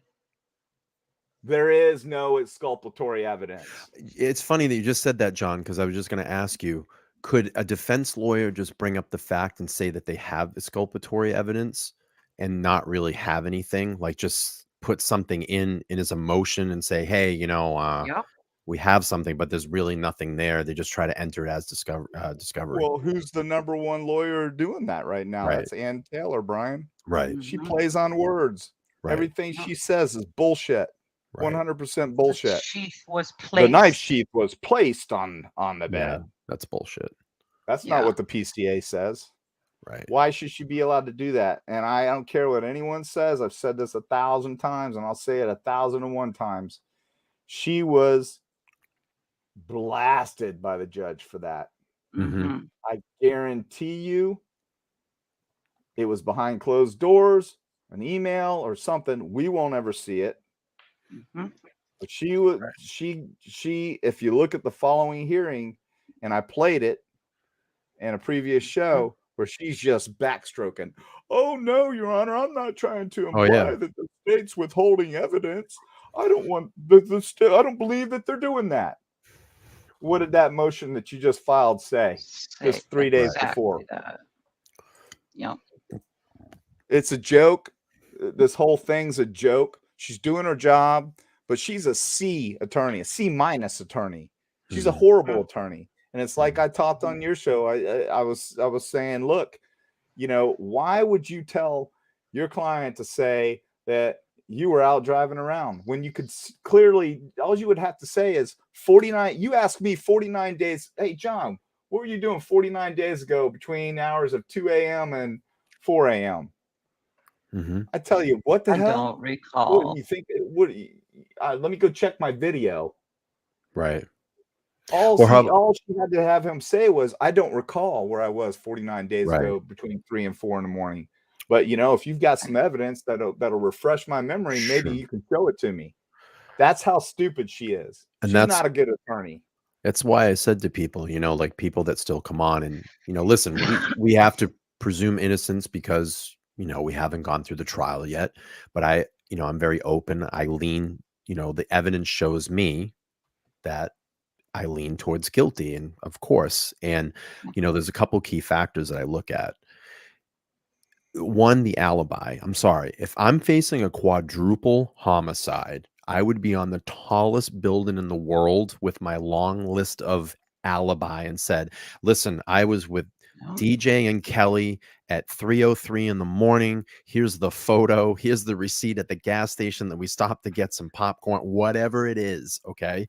And then why all of a sudden we wait all the way up until the last moment. And then we're going to say, we're going to skip the speedy trial and slow this thing way down. Yeah. So that should tell you right there. Yeah. It's, you know, skipping the speedy trial. That was all grandstanding. She set that date. You remember, she set the date. Right. What they wanted to do, to see how much to lay the impression that they had everything under control, and it was a no-brainer. And she wanted to see how much she could get out of the prosecution to use towards her defense. That's all she was doing. And then when she knew that, cast. right, then she knew when Judge came in and started laying I can swear on your show, laying the fucking law down and said, these are the dates, these are the times, I want everything here. They were up against the wall and they went, oh shit. And then they just said, well, we'll just waive the speedy trial. We knew it was coming. Yeah, absolutely. I mean, she tried everything. She's thrown everything in the kitchen sink and everything. She's doing her job. But I think people are giving her way too much credit. Because I can tell you right now, down here in Florida, where we have real crime, not Idaho, where you don't have much crime, not even a highly populated state, you know, she's touted as the greatest. C-. She's not a good attorney. She's average, below average in my book. Let me get back to this though, because we'll be here all night. Poof. Can I just say what they normally do, gentlemen? Just so you know, I've got a family that's been indicted with a fucking secret indictment. My family was. Oh, here we go. My family was indicted with a secret indictment. Tell on yourself. Did you hear that, Brian? Yeah. My family was indicted with a secret indictment. I mean, I'm just curious. Was it, a whole family? I mean, is he like Graziano or Genovese or, you know, I don't know what his I do know what his last name is, but I don't want to say it. So, yeah. Listen to that. See if he's got a little bit of an axe to grind here. And the indictment was issued long before anybody ever knew there was an indictment and anybody was ever arrested. Because what happens when you get a secret grand jury? Typically, it's RICO cases and things like. Oh, it's a RICO case. Typically RICO. What does that mean? Think about the way this guy talks and the way he acts. Racketeering, everyone. RICO is racketeering. Yep. 2 or more people conspiring together to commit an unlawful act, usually laundering money. As I say, it's usually laundering money. Yeah. It's typically that. And what does the mafia typically do? They launder money through they racketeer, side corporations, things like that. Sounds like this guy, allegedly, he may be, you know, maybe his family was part of the mob. Who knows? Yeah, where you actually get an indictment that allows you to investigate somebody with warrants. Exactly. And it's secret, right? And so that's normally how a grand jury is impaneled. When you got proof somebody may have committed a heinous crime or a RICO Act violation, you impanel a grand jury and work with it. And you bring evidence in on a regular basis to expand your investigation, and then you get a judge to expand your warrant abilities. They didn't do that. That's a little penal law library 101 right there. I mean, did this guy get this info while he was in the law library at the prison, at the maximum security prison? I don't know. I'm just asking for a friend, everybody. I don't know. They skipped the whole process. They did it. So let me ask you. Willie, go ask the Oompa Loompas. Maybe they'll know. And Jay Lord, you apparently you're not keeping up with the case or something there, dude. Oh, we love Jay Lord. She in here? Jay Lord is one of my favorites. Is Jay Lord come on your show, Brian? In the chat, maybe every once in a while. I've seen her. It's a girl. Okay. She's great though. She asks good questions. She was tough. He actually tried to answer a couple questions, but they kind of attacked her. I think because it's Jay wanted to know why is the the DNA from the garbage bullshit. So J Lord said, "Why is the DNA from the garbology bullshit?" Garbology is my word, you know. Hey, John, real quick before you Oh, continue to yo. play. Go ahead. Let me just talk to your chat for a second. Listen, there's 82 likes and then you have 114 people in here. Do us a favor. Our goal tonight is to get to 100 likes. We want to get to 100 likes. So smash that like button if you haven't done that, because it's important. Once we get over 100 likes, it will keep pushing this type of this channel out into the algorithm. Yeah. So come on, it's free. Leave your DNA on that like button. Thanks, ahead. Brian. No Thank problem. you, Brian always You're remembers awesome. this stuff. He's experienced. I'm not. I'm a rookie. Yeah. Thank you, Brian. Yeah, no problem. Let's get our goal, 100 likes tonight. How we explain that? That was a Oh, show we did. last time. Oof. We've already Listen, been through that. the garbage DNA, the DNA from the garbage can further confirms the genealogical testing. The genealogical testing is a tip. It's not to be used as a arrest warrant or a charging instrument. Mm-hmm. It's used so that the cops can then go to the person that did it and investigate them. That's the whole point of the genealogical work. It's to provide you with a suspect. Really? Okay. Now wait for it. This is how they Boy, twist it you up. are so Sergeant Friday. You are blowing our minds again. What? She's Not gonna twist it somebody up you now. go arrest immediately like they did. So that's the problem with the DNA. Nobody in this room questions that it's Brian DNA on the knife sheath. Yeah. No. Nobody questions they got pings that aren't accurate. Nobody But it questions is any of touch that. DNA. Let's make that absolutely clear. It is touch DNA, which means it could have came from anywhere. Oh, it could have came from anywhere. It could have came from anywhere. That touch DNA on that knife sheath could have came from anywhere on that male-female button snap. Yep. Anywhere John, but Brian Kohlberger. the bottom line is this, John. At the end of the day, they're going to have to explain That's how it. Brian Kohlberger's DNA ended up on a knife sheath in a room next to wherever in that room, on the bed, under the bed, over the bed, next to these two victims. How did it get there? They're going to have But to wait, explain Brian, for that. you know how I got there. Billy Bob came in there. You know, yeah. Billy Bob and Bob Joe came in. And they say Billy Bob. Go on. Hey, you know that boy that we read? You know that Sammy Sue. You know she pulled over the other day there at the red light, and you know he was giving her all these questions, asking all these questions. You know, I said just write that boy a ticket, kick him on down the road. No. Remember that boy? I don't like that boy. I think we need to go get him. Isn't he at the college? He's over there. You taking some courses at the college, ain't you? Yeah. Hey, you got that K-bar in your truck? Yeah, go out there and get that K-bar.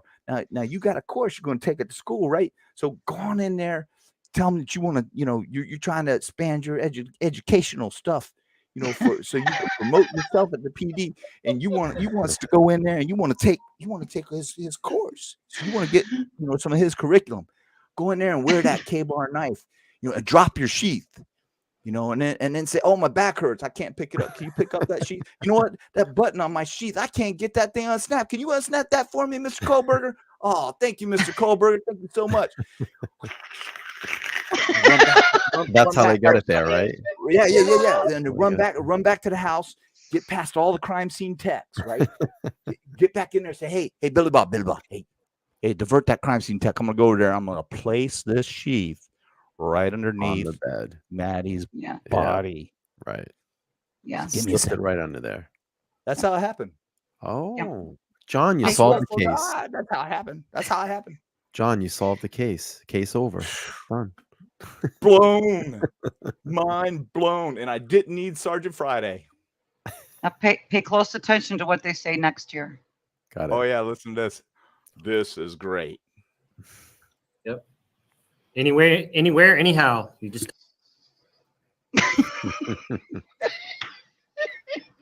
Any of the crime scene investigators within that property. It did not come from him touching it. Oh yeah, it didn't come from him touching it.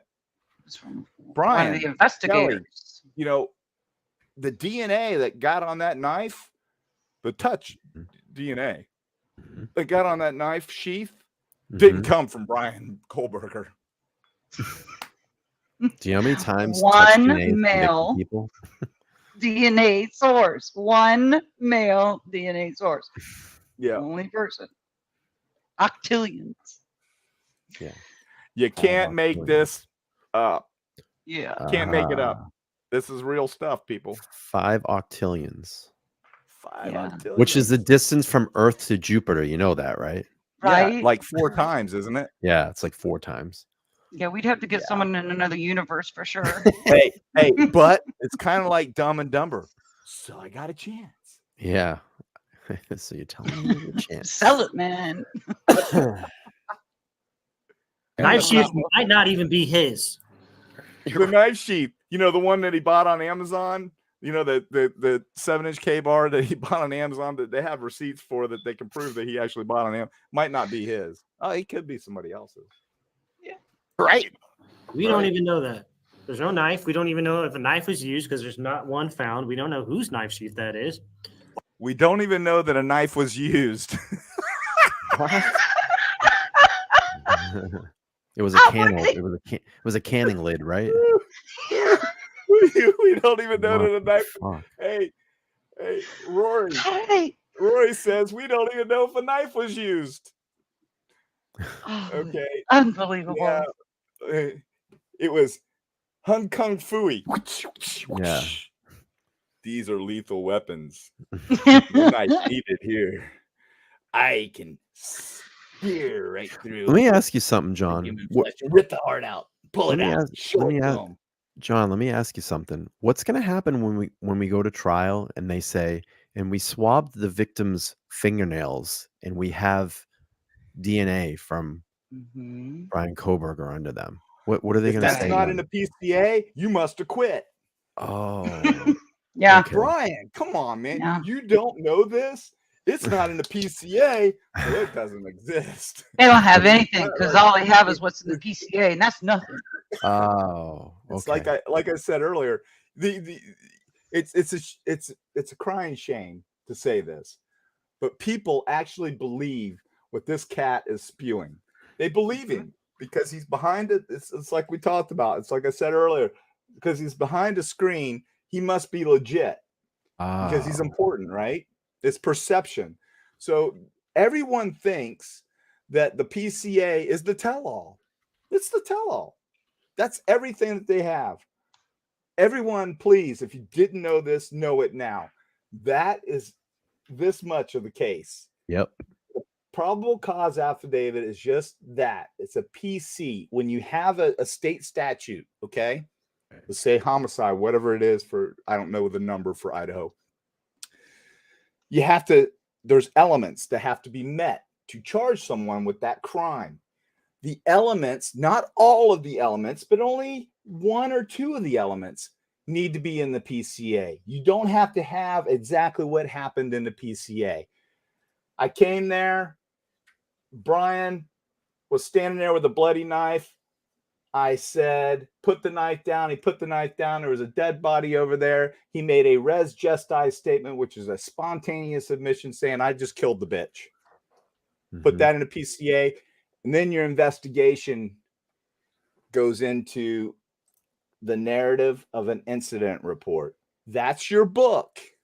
That tells the story. That's where all your other evidence, your witness interviews come in. All of the other evidence that you find, your DNA results, all get put into that. The PCA was nothing. It's a nothing burger. Only enough to get him extradited back to Idaho. Then what happened? When he got back to Idaho, what did the judge issue? A gag order. Gag order. So we have nothing else. All we have is the PCA. And I'll give it to law enforcement on all arenas. Because for this case to have been as secretive as it's been and nothing leak out of substance is absolutely a great attestament to the integrity of these investigators. Because I can tell you right now, I can't believe it. I can't believe that nothing's leaked out. That is some great police work, and the integrity is amazing. Yeah. Because who's to say that somebody didn't retire and they're going to, right, get paid to talk about this case? It hasn't happened. I mean, so that blows my mind. It's great. It's a good thing. Yeah. But you know, it is, you know, and you've heard me use the word ignorant, and people hate that I use the word ignorant. Ignorant does not mean stupid. It just means that you don't know the processes. You don't know how it's done. So let me educate you. Let me tell you about these things. That's what I try to do. But I used the word ignorant one time, and it's like, he called us ignorant. You're ignorant because you don't know what the word ignorant means. Sorry. It doesn't make you stupid. So that's what this guy actually believes, that the PCA is a tell-all. He actually believes that. And so does this Sergeant Friday. Or does he? Or does Sergeant Friday know the truth? He's just spewing bullshit out here. Right. So he can grandstand on this guy's show and be important because he's got no life. So real quick before you hit play, go ahead. The PCA affidavit is a summary of evidence and circumstances of an arrest. It is written by the arresting officer and given to a judge to review. So it's just probable cause. It's not all of, like you were just saying, not all of the evidence in the case. There you go. That's it. Yeah. It's very, very. When I saw that PCA, Brian and Kelly, I was blown away. Incredibly detailed. My PCA would have never been that detailed. It would have just, I would not have given up that much information. That was a lot for a PCA. So that tells me that there is a plethora of evidence here. There's way, way, way, way, way more. That's why the defense doesn't have all the evidence yet, because the prosecution hasn't got all the evidence yet, because the process for all these entities that are investigating this case, all these labs that are investigating have this evidence, they're not done with the process yet. Right. When it's done, it'll get sent to the state attorney. State attorney will disseminate it to the defense. That's how it works. There's discovery and evidence going on. Yeah, there's discovery and evidence found through the whole trial. I mean, things will come in throughout the trial. So. Yeah, exactly. And there can be no surprises. Right. You know, it's very, very rare that a judge will let something in after the discovery process is made, unless there's extenuating circumstances. Right. Sometimes they will, but they'll have a hearing on it, a separate hearing, and they'll try and get it in. Right. Why would he have a leather knife sheath if he's a vegan? Oh, this is great. This is great. Did you hear that? Oh, God. Why would he have a leather knife sheath if he's a vegan? He would never have a knife, period, and a knife sheath made out of leather because he's a vegan. This guy actually says this shit. Unbelievable. I just got nothing. I can't make this up, people. What, Kelly? I mean, I'm so glad that we hear their words, because I don't think anyone will believe it if we were just sitting here saying it. You know, it's just too crazy. Great. You would not have a leather knife sheath, in my opinion. Let me back up. Okay. Yeah. Even be his. You're right. We don't even know that. There's no knife. We don't even know if a knife was used, because there's not one found. We don't know whose knife sheath. We don't even know if How do we know that? If he's a vegan. You would not have a leather knife sheath, in my opinion. Who just said something's not allowed to be used in Idaho? Hey, vegans don't wear leather shoes. They don't have, they don't wear leather belts. They don't. Hey, Brian, did you know that? Vegans don't have anything made out of leather or wool. Right. Anything comes from an animal, right? I can guarantee you somewhere, somehow, somewhere that there is some leather or animal product in something. I mean, what are you going to do? You're going to throw everything out in your house? So I always laugh about people that stand up and they go to these protests and they go, fuck corporate sponsors and fuck this, and they're holding their iPhone up. Fuck capitalism, and they're holding their iPhone up. They flew to the event on their Learjet. Right. Yeah. But this guy, Rory, I think he actually believes this shit he's spewing. I really do. I mean, he's convincing me that he's an absolute moron. Well, courts. What is that that's not allowed to be used in Idaho courts? I'm wondering if she's referring to the genealogical. Oh, yeah, maybe. Some states that won't allow the genealogical DNA. He's actually asking what is Ann Taylor referring to? I think she's referring to the genealogy. No Right. shit. Yeah. I think she prepared an entire motion against that. Hey, Sergeant Friday, again, boom! You've just blown my freaking mind. This guy is unbelievably smart. Okay, that's what she was talking about. And I believe, folks, that genealogical DNA, and who may know, because she's probably got a lot more professional experience than I'll ever have. Probably. But I suspect she a lawyer probably has, maybe not, has more experience than old Sergeant Friday does. But that's not for sure. I mean, let's speculate there. That even when they do a cold case, the court authorizes a warrant for you to go do a genealogical file. Did you hear that? A cold case. The court authorizes a warrant to do a genealogical DNA test. What do they think was done here? Look at me, people. No, they don't. They don't even know the process at all. This guy is absolutely just talking. I think he's just running his mouth so that he can be heard. Because surely, Sergeant Friday, you go back and listen to yourself talk, you got to feel like an absolute moron. Please tell me you listen to yourself. Irish makes a good of the dead victim. I would assume so. Right, so they get a warrant. Then I don't know exactly how, but I also then suspect that there may be people in that tree that are alerted that they're doing this background. Oh, so we alert, what is one of those companies, those private companies, something to me, what is it called? Not a brain fart. 23andMe. 23andMe. So you send in, you get some DNA, you send it into 23andMe. They're going to alert everybody out there that, first of all, the police don't say that that's what this is for. I mean, they're trying to use a tool here. Yeah, this guy's saying that I would assume that the entire tree is notified. No, that's what Ann Taylor wants. Ann Taylor wants to subpoena the entire tree. That's why she's doing this. But that's exactly why they're required to remove the whole tree and everything that they put in there. Exactly. So that it doesn't get out there into the public. Exactly. It's just data. Yeah. Hey, John. Right. It's a very open process. Because Hey, real quick, you're probably going to want to congratulate your audience. You got to 100 likes this evening. So. Thank you.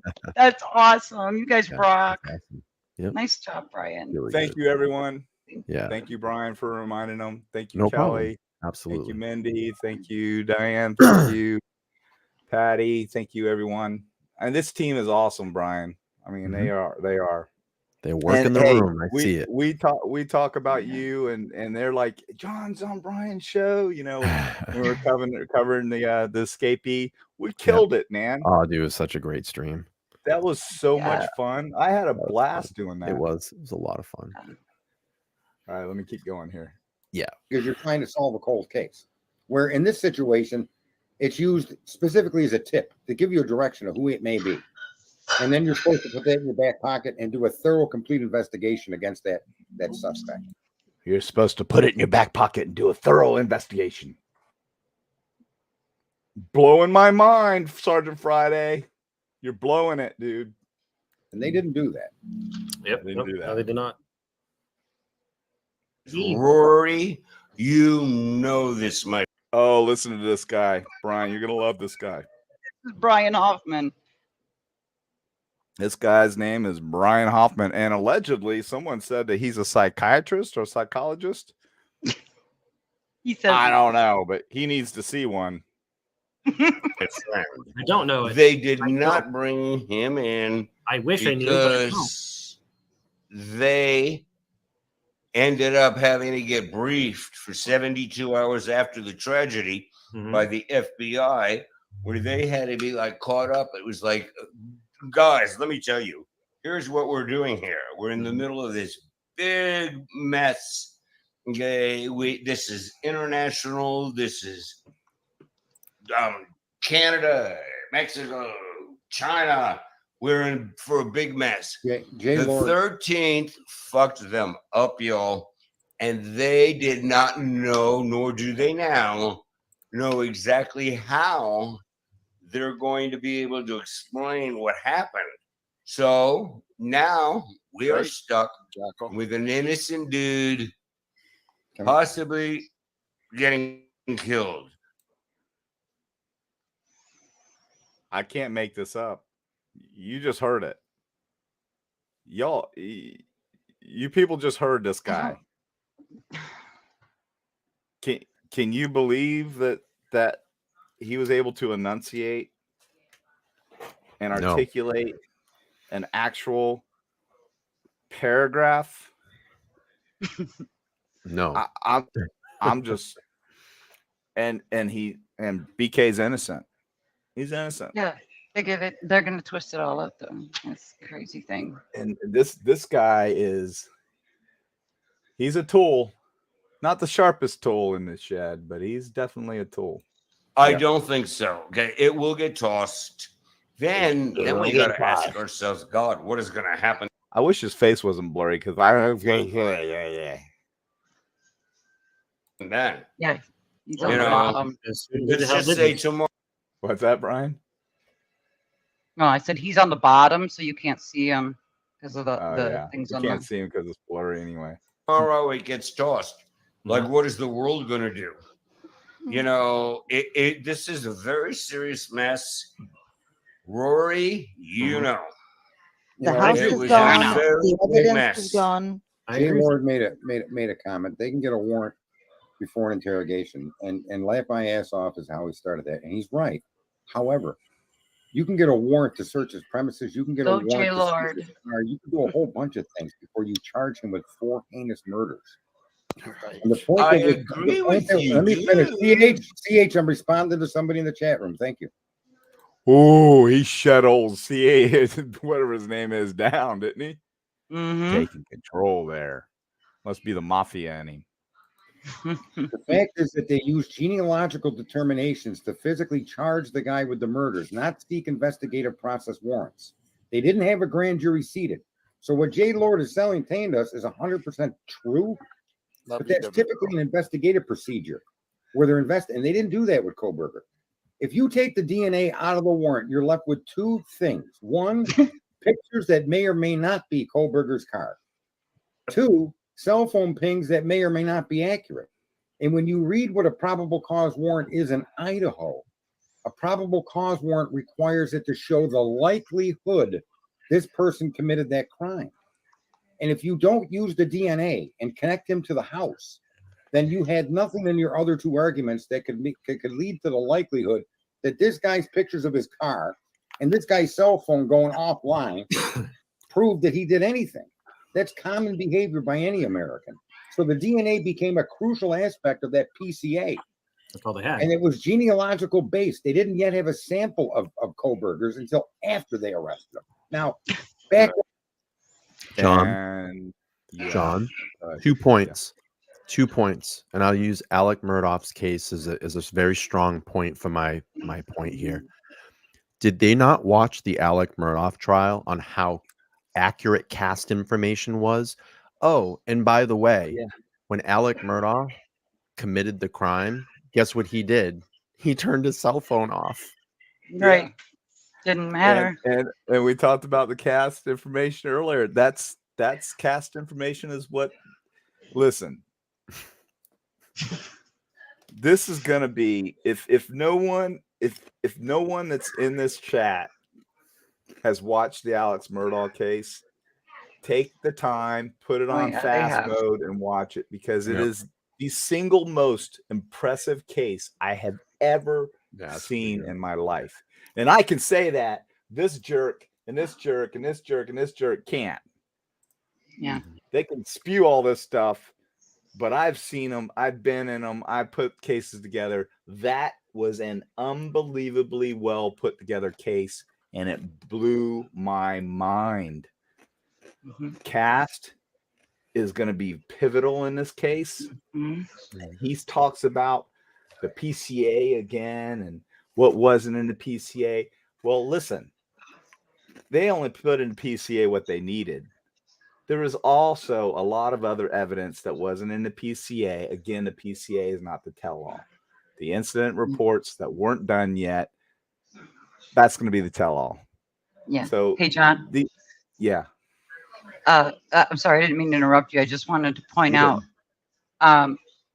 they confuse the arrest warrant and the IGG and the PCA and the DNA from the sheath, the direct match. They don't confuse it, Kelly. No, they don't know the difference. They They don't know the difference. They just They're talked about idiots. both, and they were totally wrong on each point. Somebody in the chat said, what's included in the cast? Okay, in a nutshell, the cast report is Find My iPhone. That's what it is. It's Find My iPhone technology. I can drop this phone out of my yard. I can pull up the app, and it'll take me almost to my phone. Where he was with that phone, it will put him there, just like it did Murdoch. Put him steps, and put him right there. In feet, yeah. And also, what did him in was the OnStar on his SUV. Yep. He had a $140,000 SUV. They used that to get him. CAST will give you essentially, when you look at a globe, you have latitude and longitude. Yep. It'll give you latitude and longitude of an area where a phone is, specific location, its coordinates, the elevation. I mean, you can get so much information off CAST. So yeah. And I've got a retired FBI agent that I'm gonna have on the show. He's actually he's a professor at a major university, and he teaches Homeland Security now. And I've just got to set him up and get him on the show. But he's great to talk to. And CAST is where it's at. You know, if you take a phone with you and commit a crime now, you're pretty much a dumbass. So it'll do you in. Here we go. Up. If they had confirmed the dad's DNA was consistent with the tree, and they went around and swabbed his car, or they grabbed him and asked him for a swab, or they did something directly with Kohlberger to make the connection to the sheath and not the father. They used the father's connection to arrest him, and that's where they make the mistake. Because genealogical work is not something you can use in a court, and it's not something you can use in a warrant. Hey, you know what? You know who disagrees with you? There, Sergeant Friday. The grand jury disagrees with you. Judge disagrees with you. Certainly the prosecution disagrees with you. And anybody else affiliated with this case disagrees with you. But, you know, you say it, so it must be true, Sergeant Friday. Yeah. Blowing my mind with facts. This show is unbelievable. And Brian, this guy, how many subs does this guy have? I don't know. Anybody look, what's he got? Like 8,000, I think. I think he started in April or something. Yeah. That's pretty disgusting, bro.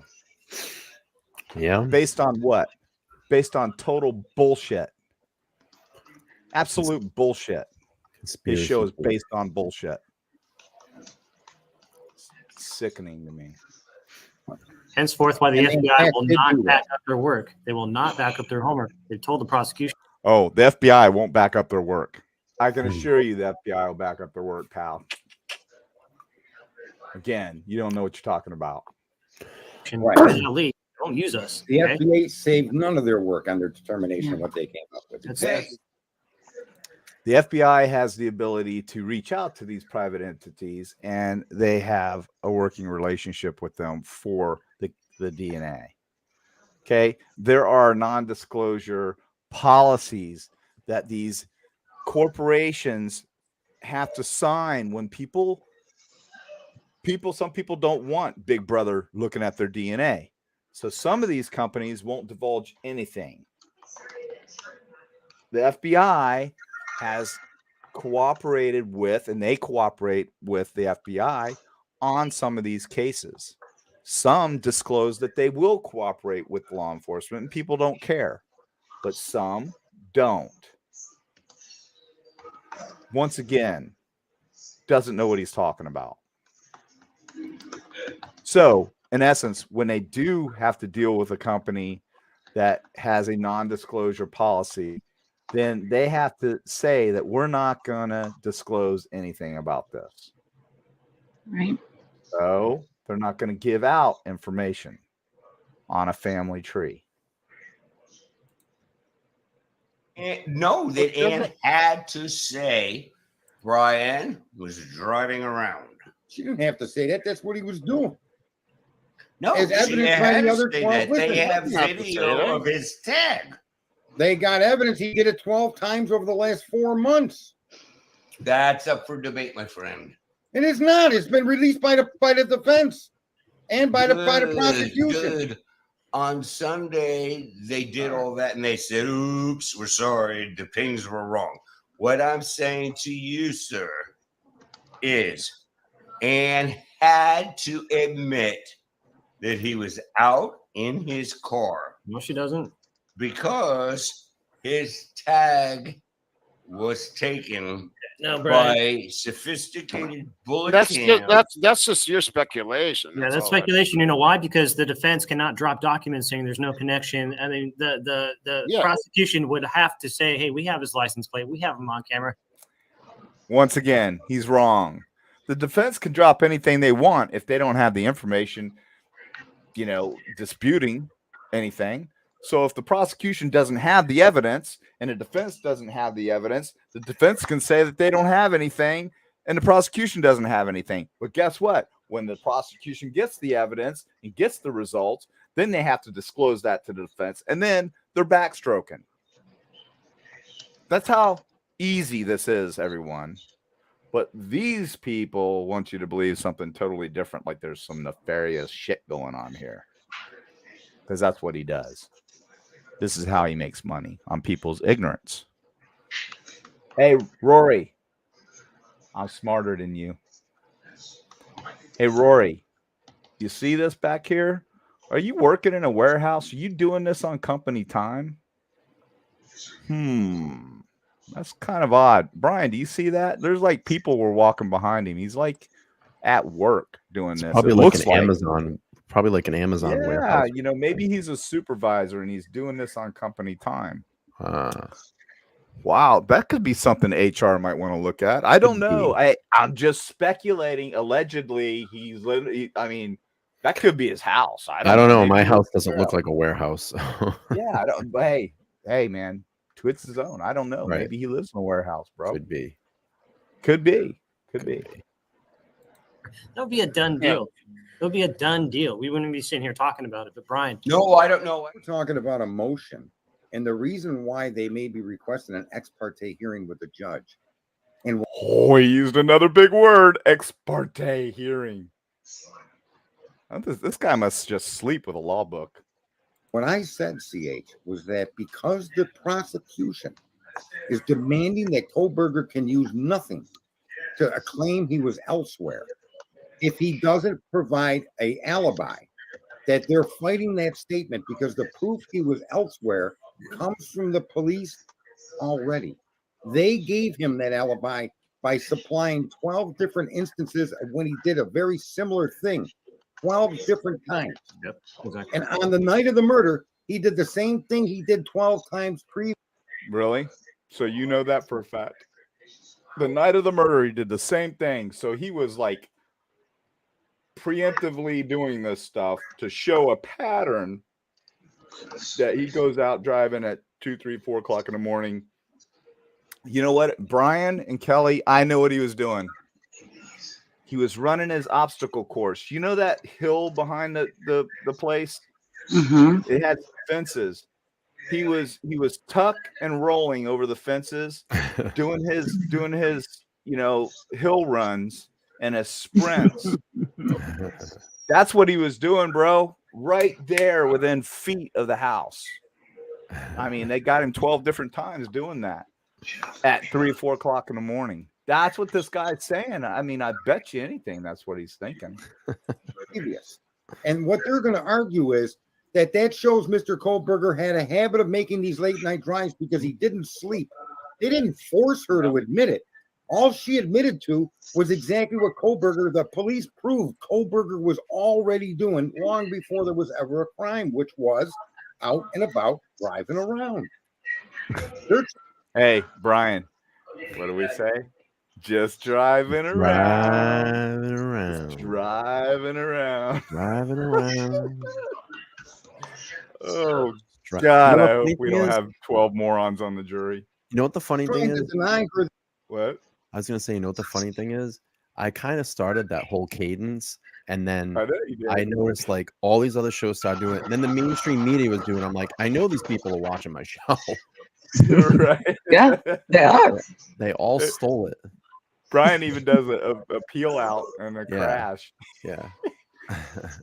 My The sound ability to effect. question these cops and to bring any witnesses that he was elsewhere. And he doesn't have a witness because he claimed he was in the car alone. Oh, but wait, early on, there were multiple people in the car, remember? There's at least 2. Because no one person could commit this crime. Now there's only 1 person in the car. Well, if he liked to drive alone so much, why did he need his dad to drive back to PA? Right. Good question. 15 different times he was in the car alone. So the only place he can prove that he was out driving around, the only way on earth he can prove it is with the cops' own surveillance information. They proved he did this 13 times. So that's why he's going to argue I was elsewhere out driving around. And now they're telling me I can't even bring up that defense if I don't claim or show where I was. And That's right. They don't John, I get got a it. question. Right. John, Yeah. I got a So hard question. to understand there, old Sergeant Friday. What's that, Brian? I got a question. You think they call his dad to the stand to ask him questions about the ride back and what they talked about? Do you think he gets called? Well, Maybe they that's a- present the that's a letter to tough his one dad that because- they found. Yeah. That's a tough one because I don't know the law in Idaho, but a lot of times it's like a wife cannot testify against her husband if she doesn't want to. So I don't know what the law is there. I don't know if he can dodge that, but I would certainly try to put him on a Well, stand. But I would know, want to he's know gonna what's in lie. those conversations.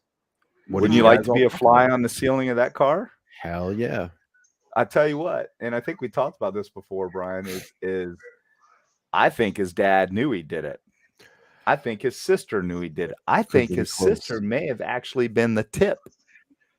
Could have Well, been. I think there's Go ahead. reports that when she started adding things up, that when he got back, she went to inside his car and started looking Yep. around. Yep, I heard that too. Yep. So, I mean, everyone think about this.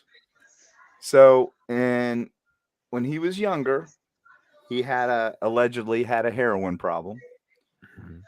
So he steals his sister's phone, sells it, pawns it, whatever he did with it, allegedly to buy drugs. His own father presses charges on him.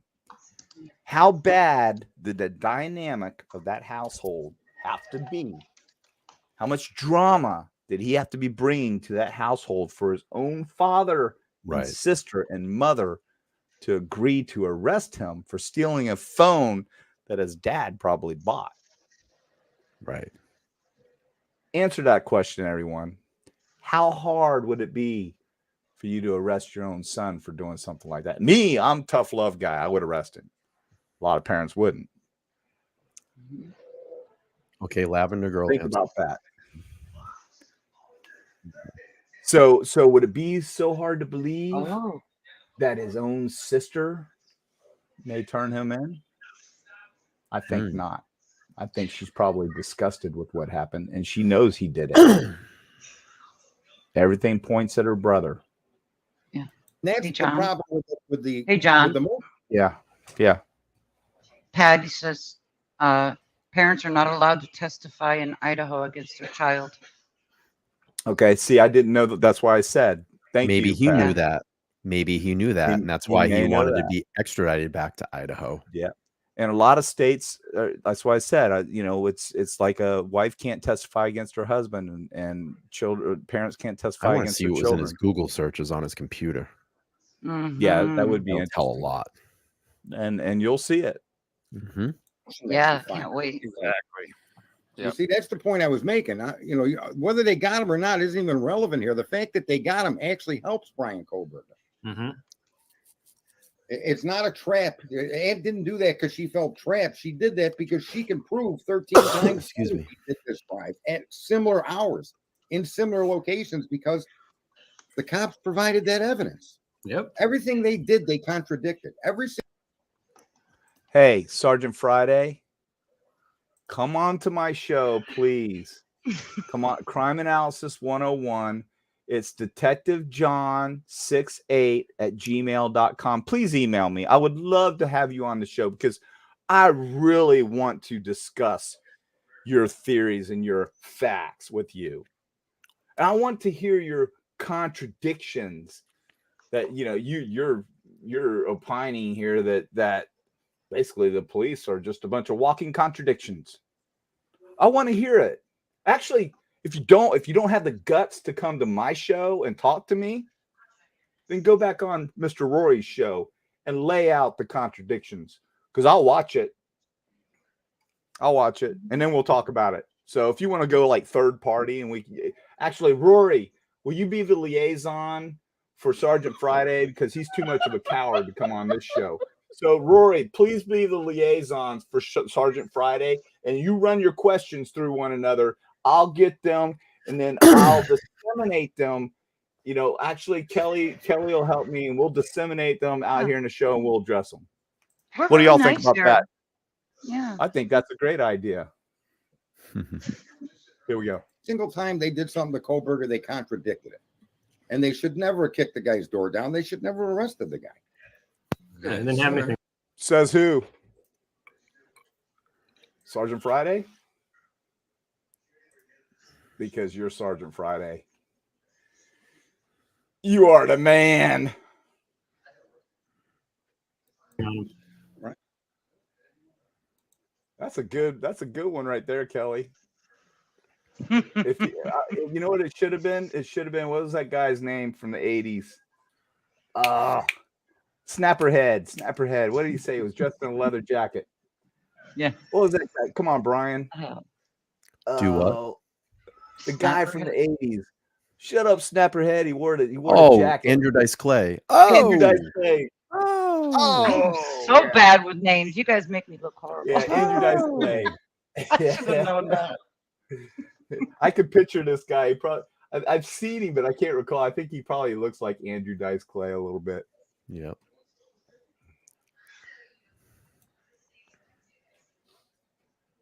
I'm sorry, what? Respectfully, I had on fun putting this Sunday, together. in the Hey, he's had a couple more drinks by this time. He's really shit-faced now. PCA, they said that cell towers pinged that Brian's car might have been there. Okay, what's your key? Might have been there. Unbelievable. I'm sorry. I can't do it, man. He sounds drunk or something. He's so freaking. He's so lit on. I would say he's drunk, but hey, allegedly, this man's drunk. Rory, will you let us know, please? Come on the chat, buddy. I know you're watching. The chat agrees. They think he's drunk. Hey, let's do it. We won't put. Hey, if you think he's drunk, 1. If you think he's on pills, 2. If you think he's on crack, 3. I don't think crack's applicable.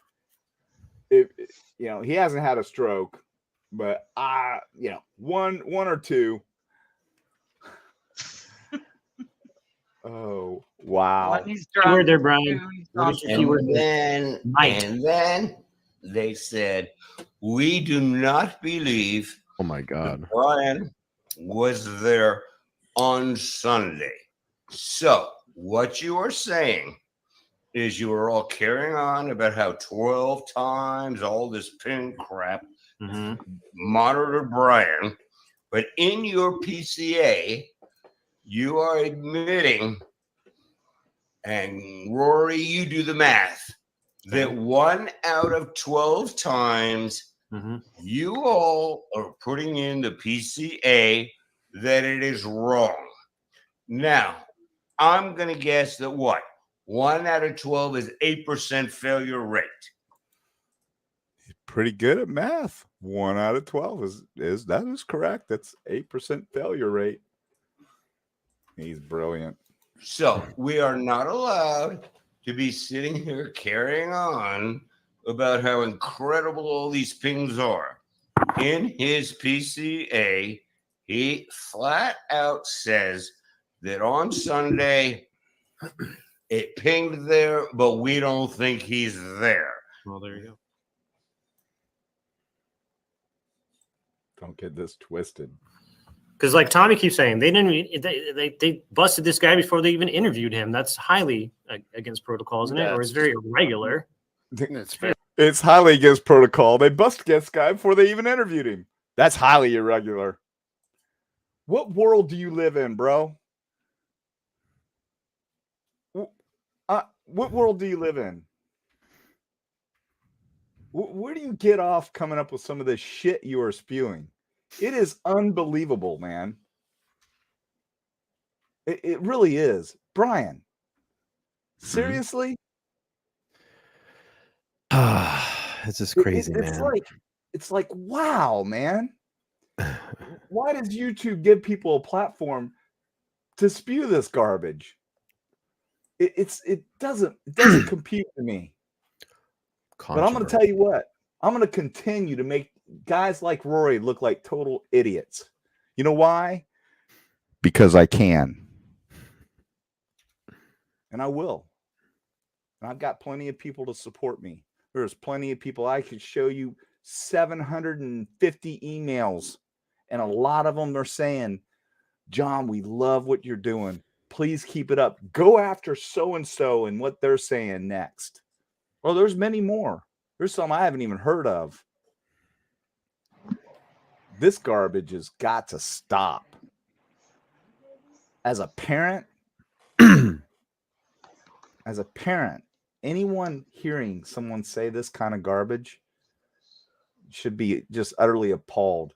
Go on their show. Slam the door in their face. Tell them what idiots they are. Very regular. Yeah. Yeah, it's very irregular. They usually bring him in for questioning. I don't give a shit who it is. You bring them in for questioning. Yeah, you bring them in for questioning. You fingerprint them. You take a swab right there, and You bring them in for questioning. You fingerprint them. You take a swab right there. Yeah, that's how it works.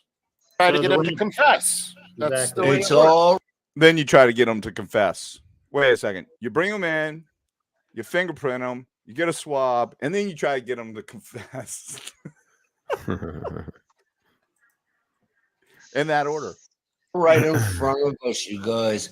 They didn't bring him in for questioning because Pullman hired him and he was working undercover. Maybe. Oh, he was working undercover. Brian Kohlberger. How do they do this? And you know, these clips are all from one show. Like, I'm gonna there's throw up. so many more that I could have thrown in there, but I couldn't get through one show.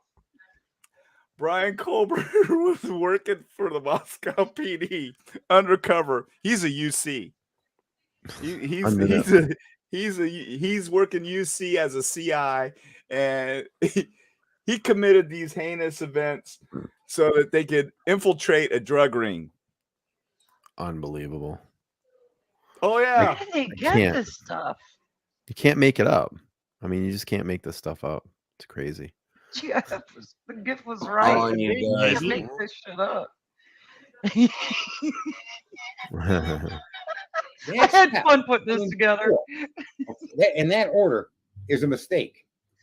It's a mistake because the FBI never saved any of its work. The FBI has these police agencies sign non-disclosure agreements, and they're told right off the bat, this information is a tip not to be used in a court of law.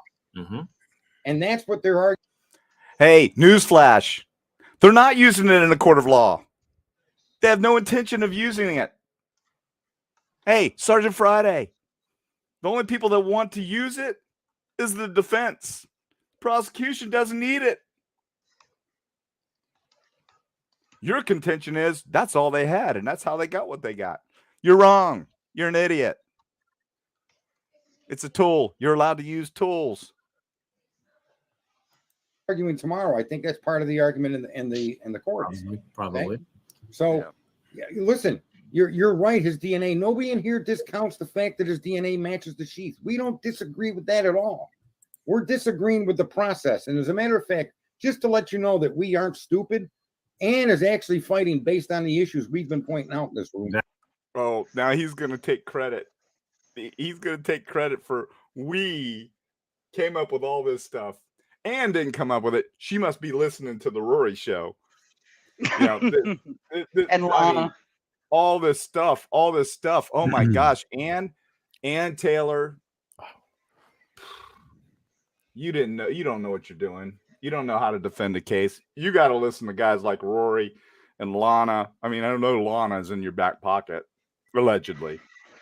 So, and Dago, they give you all your advice. All of your legal advice comes from YouTubers, and we know it. This guy just told us. He's Sergeant Friday, in case you didn't know. Exactly. Same shit. Yep. Right? Right. Everything she said that she was going to do. I said months ago she was going to appeal the indictment. What is she trying to do? Appeal the indictment. Really? Hey, Brian, did I not say months ago that she was going to appeal the indictment? Sergeant Friday said it too. Maybe he heard me. Could be. I mean, it's like okay, we're going to predict what the defense is going to do to defend their client. Like, this is not common practice. He's brilliant. This guy needs to be hired on at a law firm right now. Just give him a degree. Mail-in degree. Rory said, what's that, Brian? Said in one of those fucking mail-in degrees, you know, you pay $20, they send you a degree in the mail. Right. This guy could bullshit his way through it. I bet you, though, without even showing it. He could bullshit his way through it. He's good. He's a manipulator. Other people have said all of this stuff that we're talking about is actually coming to life. It's really being done. You know what he is? He's one of those big mouths that runs his gator, and then when he somebody actually confronts him, he cowers down. He tries to shake your hand. Oh man, it's no big deal. He's a keyboard tough guy or tough whatever he is. He's nothing. He's a big mouth. Right. I started out in this case right when it first happened. When I first heard it, I was like, "Oh my god, you know, how awful." And I was, and then when they got Kohlberg, I was 100% on the Kohlberger guilty train. I'm not there at all anymore. Yeah. You know why he's not there anymore? Because he listens to this bullshit. He listens to these bullshitters like Rory. He was probably back then, Brian and Kelly, he was probably using his common sense and going, hey, you know, this doesn't look too good for this fella. But let me go watch Rory's show and see what he thinks. And listening to Sergeant Friday convinced him that he's innocent. And conspiracy sells. This drunken guy and this shaft and balls watcher, she convinced him that he's innocent. Wrong. They got the wrong guy. They set him up. I can't be. I've learned too much through research and investigations, and I just cannot put this man in front of a fucking goddamn firing squad. Yeah, you can't put him in front of a firing squad because you don't know shit. You're gonna put him in front of a firing squad with a PCA? Is that what you're No. going to do? No. Of course not. Common sense. Common sense would dictate, hey, there's got to be way more, or they wouldn't have. They couldn't have gone for the death penalty. For the DP. Yeah.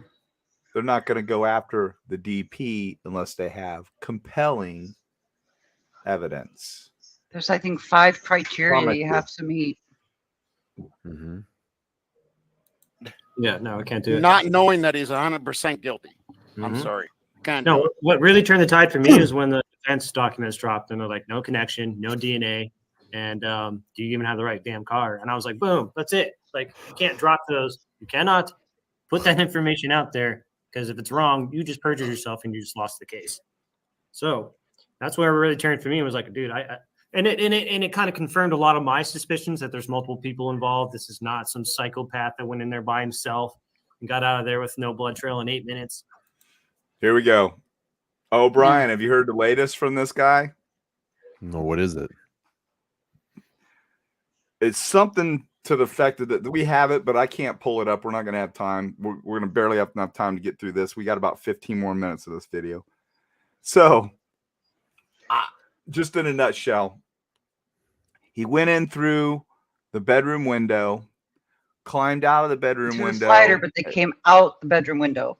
Yeah, came out the bedroom window. He deposited his ass down in the snow, which there was no snow because it didn't snow. But there's an ass print in the snow. And there's no And that's how he went out through an egress window. That's what he did. Oh. And No the joke. theory is that he was jumping into the Jeep head first. Oh yeah, then he took off sprinting down that across the street. There's that little cut through that went down to the frat house, and he Mhm. dove in through a Jeep that we saw on video and escaped. Oh yeah, I've got it, but I don't have time to pull it up. Pretty compelling stuff. These guys are brilliant. I They've think they're solved the going to get case. him off. They also think that when he jumped out or got out the window and jumped down or whatever, that was the thud noise. Oh yeah, yeah. Oh. The thud was him jumping down. Yeah, it definitely could not be one of the victims hitting the floor, right? Or No, being no, thrashed no. around, right? Not at all, or being Right. thrown up against a Right, wall, or right. something like that. Sure.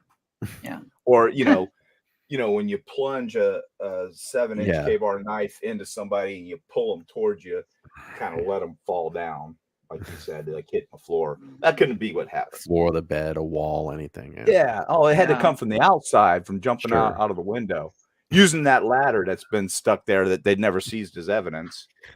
That's No, the still ladder sitting on was the there side. before. The ladder was there Before the before. crime. Was Yeah. there in I August. understand that, but the ladder's still there and it's not been seized as evidence. Yeah. But the ladder, according to them, was used. It's ridiculous. And that pretty much confirmed it. There's no connection. There's no DNA. So somebody needs to start. There's telling DNA. people- It's just not his. There's DNA. It's just not his. You got one saying that there's no DNA connecting him, but there's DNA and it's just not his. Yep. Can't make this up, people. Yeah. I don't give a shit. It doesn't put him DNA, there. but it isn't his. It doesn't put exactly. It doesn't put him there. It doesn't put the kids. It doesn't put him in the house. There's nothing. There's no connection. There's nothing. Right. You don't have anything. So, I mean, we can sit here and speculate all we want about whether they're going to put him to death or whatever. But it's like Sarge, and we keep preaching on this. It's all about the black and white now. It's all about what the documents say. And what do the documents say? Right, Mr. J. Right, No read this connection. way. No DNA. It's all about Ann Taylor's documents. Keep telling me to read. So this is point 16 in the new documents. And this lady's name is, we're going to read all of them, don't worry, but I just want to get to this point. Her name is Gabriela Vargas. Okay, so this is the DNA person that Ann Taylor is going to work Oh, with. so point hold on a 16, the second. very last point. Hey, I am aware. Guess who was on Lana's show yesterday? This chick. Yeah. Most of the chat knows. They saw it. Yeah. Yeah, the Gabriella chat's on fire Vargas? tonight. That wasn't cocaine on my shirt, guys. It was baking Wait. soda because I Yeah, ate some pizza and I got really bad heartburn right now. So I'm trying to neutralize the acid, but it wasn't Coke. If y'all, because next thing you know, Don disappeared and he came back and he had Coke all over his shirt. Wait, Gabriella Vargas was on Lana's show last night. So she was she was used straight as up a out of the witness. hood, man. She was used as a witness on the As defense an expert. as an Yeah. expert Hey, witness, and she's on a YouTube show talking while she's in the middle of a trial. Listen, I that's probably a big wouldn't do that. no-no. That's a big no-no. She just jeopardized the entire defense's case. Jesus Christ. No joke, dude. Go to Lana's show. Yeah, I Please, guess she was, anybody, like, if you go to drinking the and they show, were please drunk and don't shit. click and subscribe or like or anything. If you want to see it, just go on and look at it. Unsubscribe. Why is no one reporting that and turning that in? Well, it just happened, but Yeah. it will. It will come back and bite this girl in the ass big time. I don't think she has much of a brain. I would. You don't go. I mean, you're a witness. Yeah. She's subject to recall. And this was the issue before, because that's why the FBI went and talked to her, because she went into a Facebook group or some group and was talking about things that she talked about in the case. Not real bright. And you should hear her talk. Dude. You're going to have to go watch it. She's straight up out of the hood. She says, I'm out of the hood. I'm straight up. I can be who I want to be. I can say the F word. She's dropping F bombs. But I can be Miss Professional and proper. Something to that effect, she says. I would say it's pretty that comical. I'm not encouraging anybody, but it's pretty easy to click a link and email the prosecutor and say, hey, did you see this? Trust me, I'm sure they know about it already. Oh yeah, no, Lana's being watched by several law enforcement I agencies. tell you, man, she just Vargas, by doing that, what the fuck? She can't be smart, man. What do you? I mean, you are a material witness. Well, for the defense. When they question her about her credentials, she couldn't even say what year her bachelor's degree is. And I'm sorry, if I spent that much money and that many years in school to get a bachelor's degree, I would be like, I got it on May 5th, 1999. Couldn't do it. I would know. And she said she was self-taught. And I'm like, I'm self-taught. Like, you know, I have no college background. She read books. But no, she's got a degree. She says, oh, and I have degrees. I can show you all.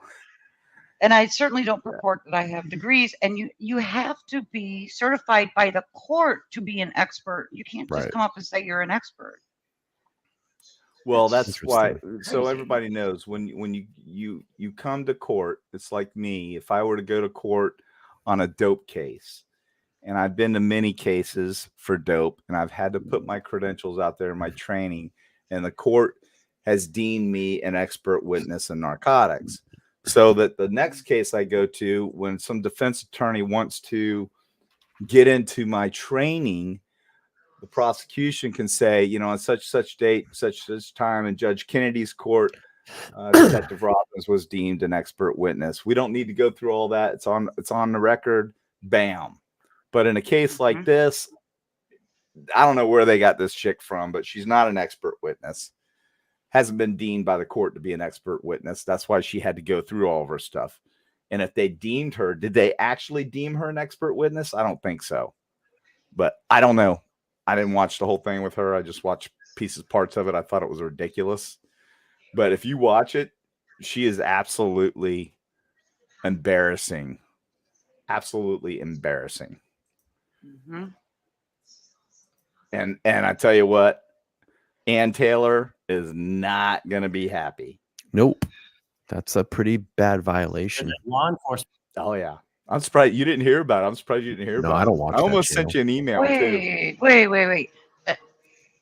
And Yanka, she also showed a witness social security number and info on a live. Was that Lana or Gabriella?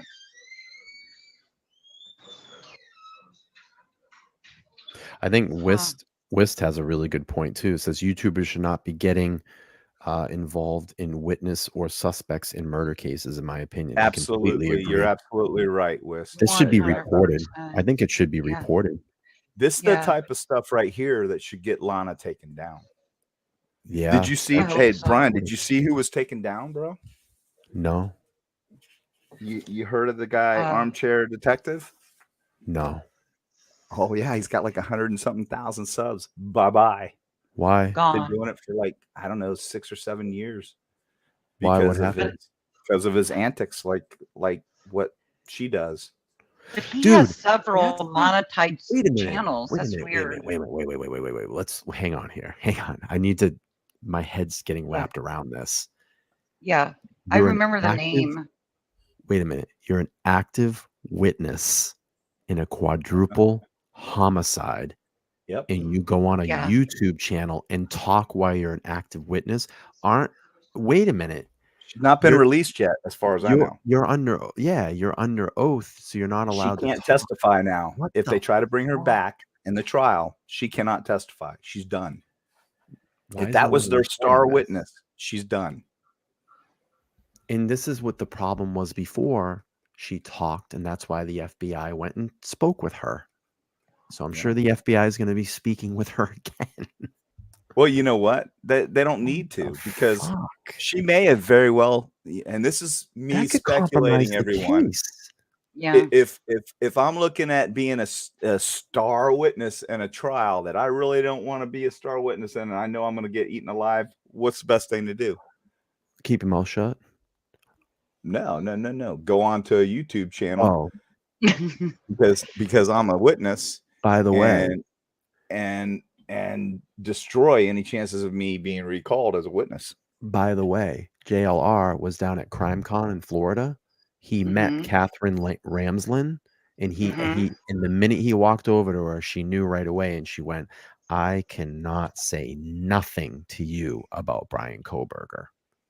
Good for her. And he tried to get something out of her, and she's like, JLR, I love you, but I cannot speak to you about anything about Brian Koberger. And she Yeah. Good hasn't for even her. been called to the damn trial yet.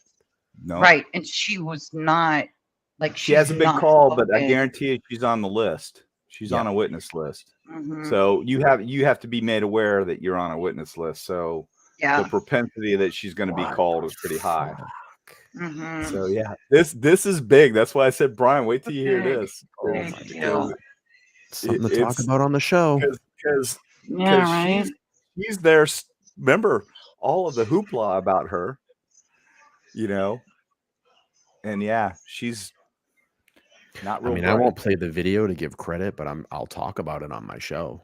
I'm not No, gonna play her video. dude, take it. Absolutely, Yeah. bro. I You don't know me. You credit. freaking take it all. Yeah, definitely talk. Wow. I'll come on your show with you. Yeah, We'll we talk need about to it. talk about that. All right.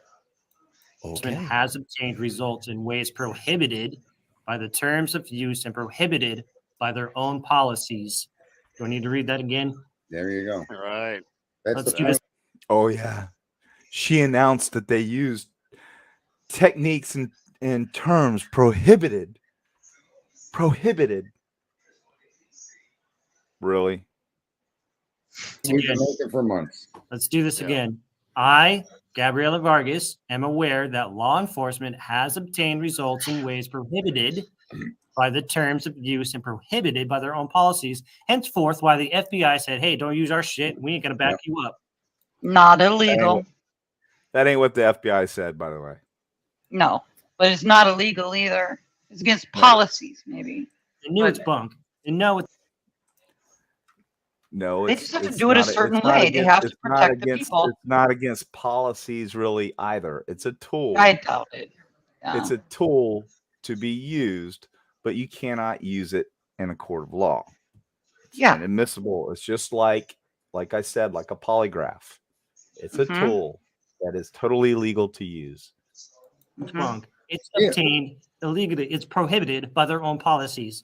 Can I tell you one of the main reasons for that is so that criminals don't understand Tell us, Sergeant Friday. Go ahead, tell us. This is hilarious. I'm on the edge of my seat. Ooh. how that they were how they got caught. I mean, there's a big power in law enforcement having the ability to come snatch you out of a crowd, and you're like, how'd they figure out it was me? Mhm. And this is one of the ways they were able to do that. Is that from experience, Sergeant Friday? Just asking for a friend. Sorry. You're so funny. They're doing a genealogical tree, and then they'll gather suspects, right? And then they'll start surveilling the suspects. They'll investigate this, and then bam, they grab their man. Bam! They grab their man. You're a genius, bro. I mean, damn, that law library at the penal institution is just full of a plethora of great books. Maybe some movies. I don't know. Right? And that guy's thinking his whole life, well, how the hell did that happen? Mm-hmm. Right? Well, you left a little bit of particles of DNA and it was unidentifiable, but we figured it out, didn't we? Yeah, sure. You know, so it's a great tool, but it's not meant to be used in prosecutions and it's not meant to be used in warrants. Hey, rocket scientist. The prosecution isn't trying to use it. The defense wants it. The prosecution doesn't need it. Said they don't need it. It's a tool. We're not going to use it. The defense wants to use it. Why? So they can strum up all these subpoenas to search DNA family trees and subpoena dead people that don't even exist anymore and say, oh, well, you know, that's really not, he wasn't really a Kohlberger. He was a Einstein by, you know, he was adopted. But the family tree is wrong. So this whole thing must be inadmissible because that guy really wasn't on the, he's not the part of the DNA strand. You nailed it, Sergeant Friday. Do you not think that's why they don't want it in a court of law? Because they don't want unnecessary subpoenas sent to these people?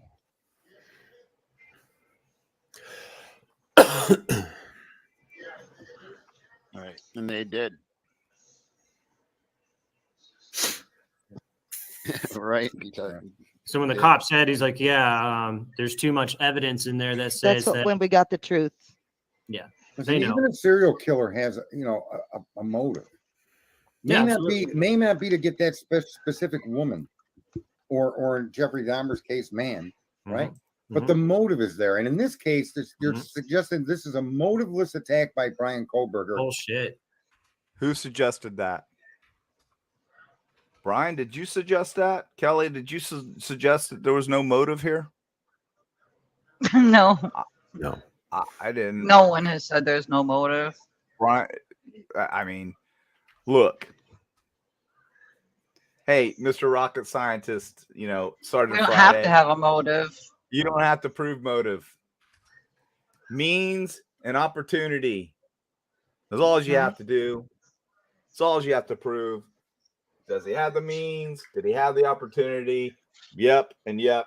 Motive is a bonus. Motive doesn't have to be proved.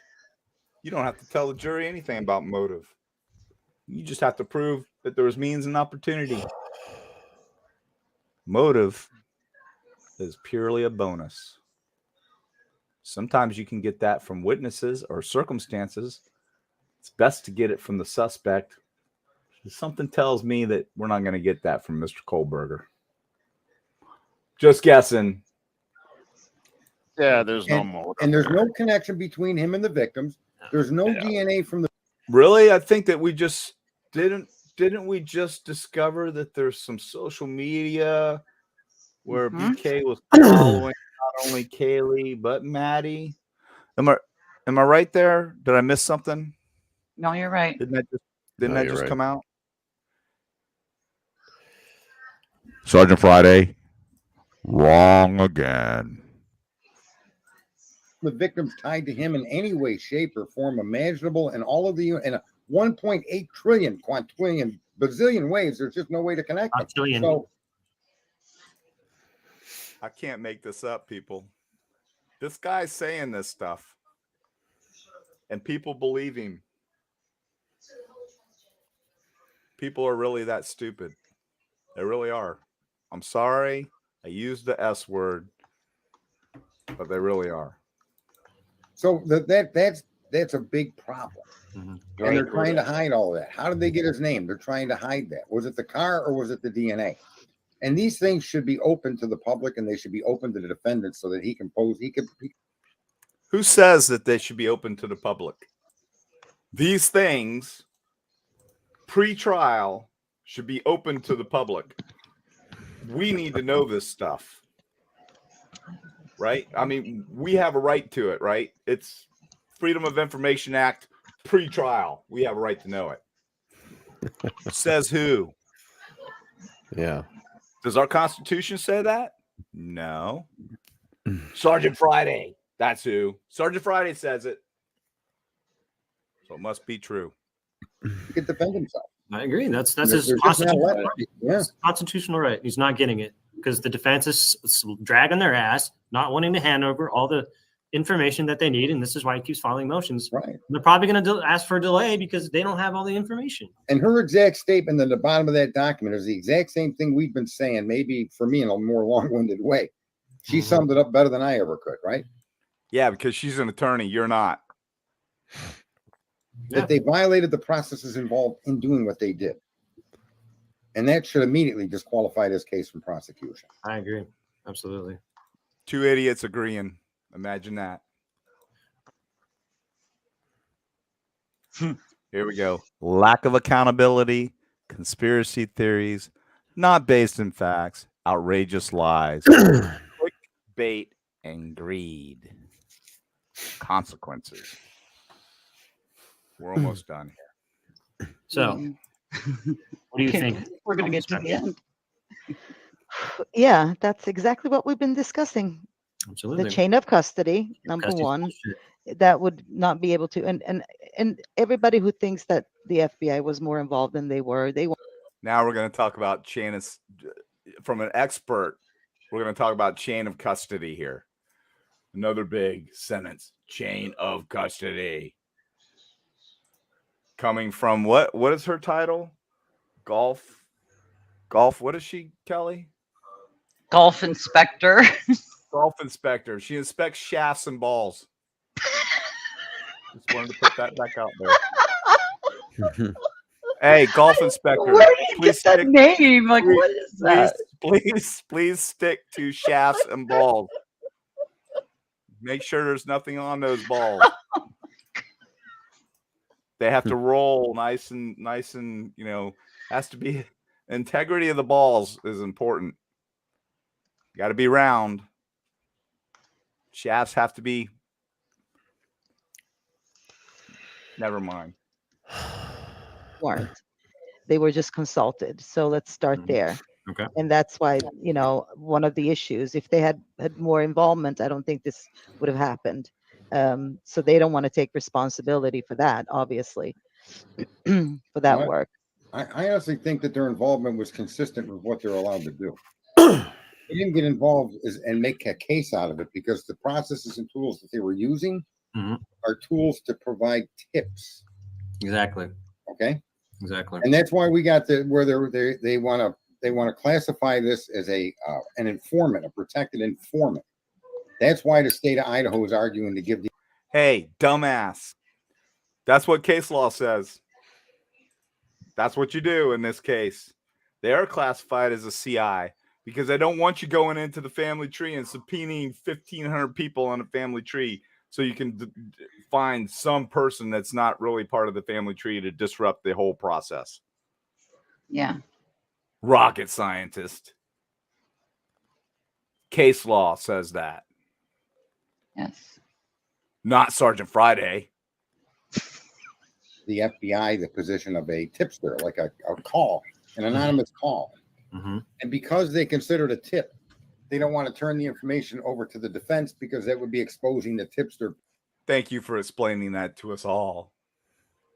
I'm so much smarter now. Kelly, Brian, I hope you guys learned something from this guy. I love learning new things. I just want the facts. Oh my gosh. I'm so open-minded. I'm so open-minded. My gray matter just can't absorb any more information. I'm all caught How up did now. they think they're going to get away with this shit? I don't know. Judge. Here with all this information, why is it they keep trying to pin Brian Kohlberger? That's what gets. Because the evidence points in that direction. Yeah. It's overwhelming. Why are they trying to pin this on Brian Kohlberger? Because the evidence. These points in people that direction. exist out there. How many likes do I have now? I'm not looking at it. 112. How many, Oh, I know it's over 100. how many people? It was over 200, wasn't it? But hey, Oh, really? please, somebody get out on here and argue with this guy or argue with me. Hey, somebody prove that this guy's right for me, please, because I'm like, I'm lost. Another guy is blowing my. This guy has so many people on his panel that just blow my mind. You know, I'm blowing my mind. we need to start actively looking for people like this for the panel. Kelly, you and Patty and Mindy, please, and Diane, please get out there and look for qualified people for our panel. Okay. Brian, I'm sorry, you can't come on panel anymore, man. I got to get some better people. I gotta go. Okay. All right. I can tell you, I think We gotta dumb it down. These fools would use it. Is my. That's what I think so too. I think they were like, "Did you fools just use that?" That's what I'm saying. She's calling the police fools. I can't believe these fools would use it. So what she's referring to is using the IGG. She can't believe they would use it. It's a tool. It's provided to them as a tool. Sure, they can use it. Not against the law. I think the only tools. I think the only tools that I know of right now are the people that are on this, not this panel, but that panel that you're showing tonight. Yeah. And they're not the sharpest tools, bro. I think they're rusty, and you know they couldn't cut a piece of bread. They're like a rack of yard tools at Lowe's. They're like that yard tool that you found that you lost like 5 years ago gardening. Like, holy shit, I've been looking for this. Let me see if they work. Yeah, I know. As involved as we think they were. Probably because they, you know, by just consulting them and doing that level of work, they really thought maybe they had more. Maybe they fooled them into thinking they had more as well, right? So I don't think they felt that they were going to use I just don't know why are they going to keep, why they keep. Well, they got all this information and it's like they're trying to pin it on someone that I think they know that he had nothing to do with this. I think so too. I think they know that he had nothing to do with this. Brian, they know that he had nothing to do with it.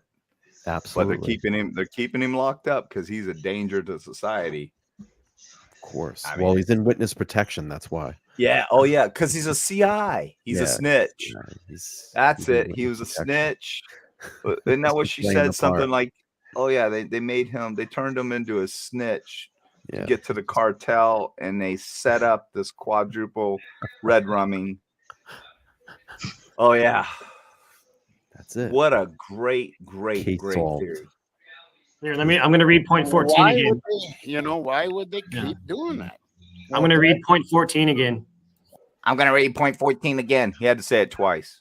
So these database tools have known loopholes. These database tools have known loopholes that allow a genealogist to see matches that have explicitly declined to participate in lottery matching. A genealogist that, by the way, admitted on Lana's show that she's straight up from the hood. Yeah. That's this what she is said. incredible. Don't quote me exactly, but it was something like that. Yeah. And then says, "Can I say fuck in here?" That's what she says. It's unbelievable, dude. Now, was she discussing the case? She, you know what? I can't say. I didn't watch the whole thing. Sure. I just caught the tail end of it. So I'll have to go in there and watch exactly what she discussed. I think she discussed enough to disqualify her Bell from said being she a did. witness. Bell Moon said she did. That's highly questionable, and that's going to result in a lot of shit. It ain't questionable. It's highly it's highly can't do that. And you know what? She's disqualified herself. But if it were trial and she had already testified in trial, there's a rule. It's you're not allowed to discuss the case. The judge will go over it with you. Well, okay, you know that you're subject to recall. You're not allowed to discuss this case with anyone whatsoever. Right. You know, don't go on and watch social media or anything like that regarding this case. This was a hearing, deal. but it's still the law. The rules will, even though the rule wasn't invoked, the prosecution will argue that she violated the rule, even though the rule probably wasn't Can invoked. you That's the fucking thing here. imagine? Yeah, John, let me ask you a question. Do you think that this knowingly in the back of Lana's mind, knowing that this could cause a lot of controversy, that she knowingly does this, and then what would happen is, let's say this makes it into the Koberger trial, would bring a lot of eyes on her channel? Mm-hmm. You know, Definitely. we actually talked about this earlier. Someone else, one of our team members mentioned something like that. And I thought about it briefly, but she's not that smart. Yeah. She is highly manipulative, though. I think that she wanted her on the show to get clicks, but she wasn't thinking about what you just, suggested.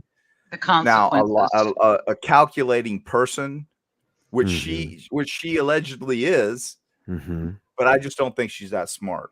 Have you ever seen all the videos of her harassing homeless people? Yes. Oh yeah, that came up tonight too. I actually had another creator on the show earlier that yeah, you should play those videos sometimes. We did play it.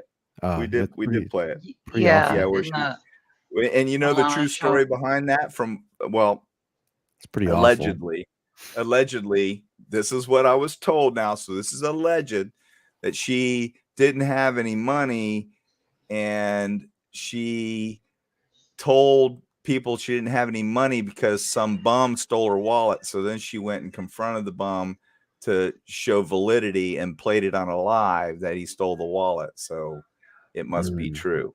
Now, this is alleged. I don't know. This is what I was told. This is what my source told me. It was a very credible. So that makes total sense, but I don't know if it's true. Yeah. All right. But this is not a programming causing this by accident. It is a standard feature within the tools that essentially tricks the system into displaying all matches, as opposed to only those who have consented to law enforcement matching. This is not a loophole, nor is it something you will stumble upon. Using the tool this way requires effort and knowledge. Okay, so to me, this sounds like somebody got in there and kind of skewed some results. Is what this, to me, is what's kind of being suggested. Got in there and skewed some results. Big word right there. What did he just say? This is being suggested.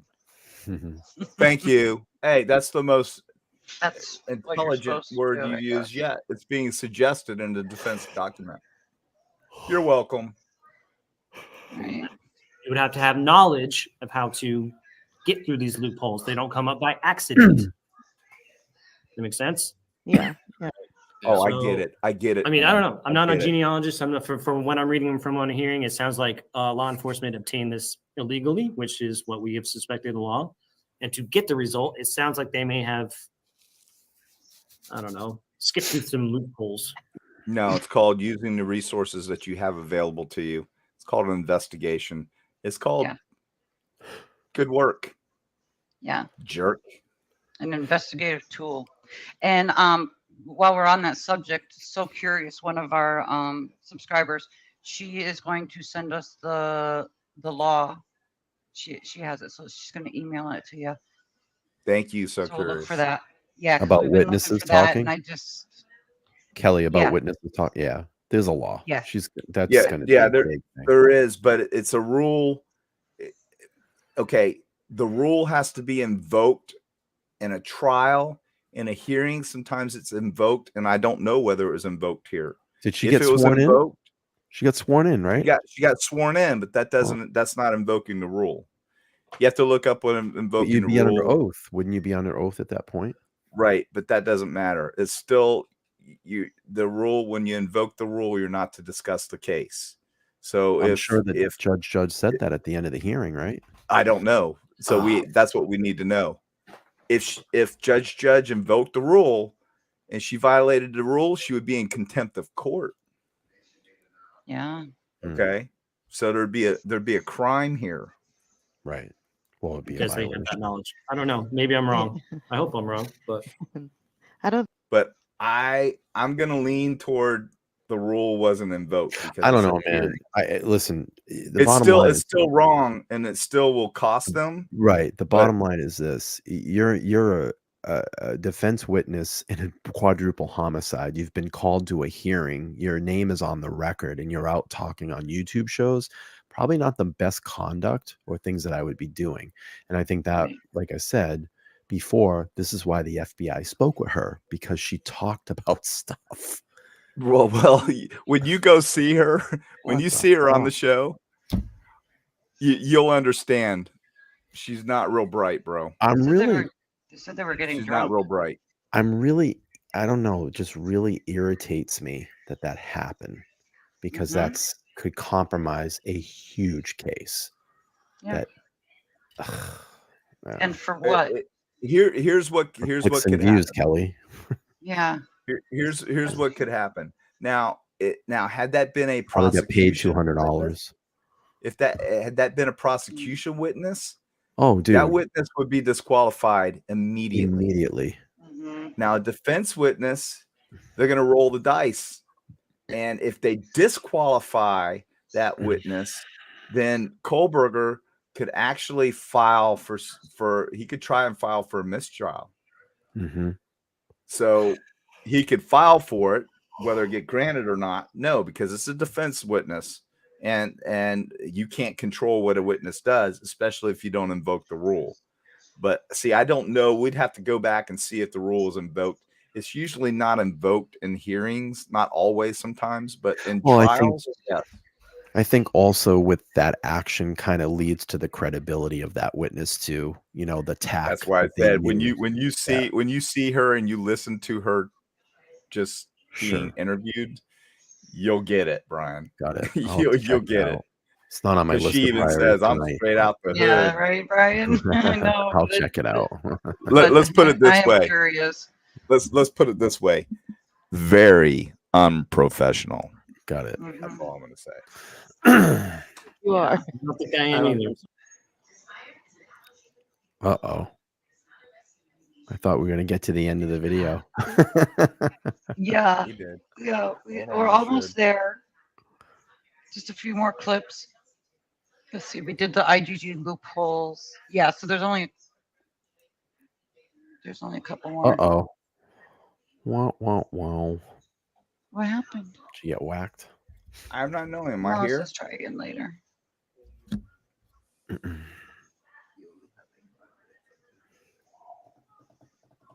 All right. So Oh man. we'll move on. I don't know what. Hold on a second. Let's try something here. The climax. I mean, the ending, the finale. It was. You were Well, y'all get the gist of it. I don't know what happened there, but it was almost. We had like 5 minutes left. Yeah, the last clips was about the drug connection. You could and always that. bring it up on your next show too, John, if you get it to work Yeah, again. the you know. drug Oh yeah. house. Go Hey, back to hey, Rory, we're not done with you.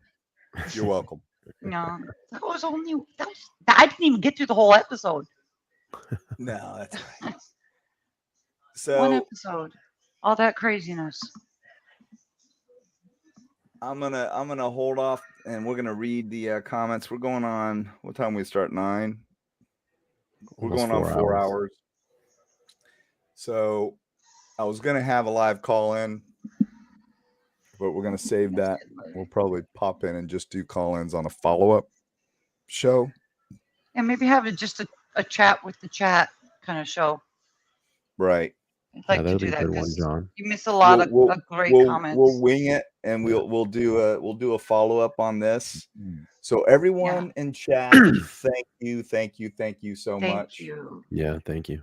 And Tanner, did you Yes. say I had a time limit? Um,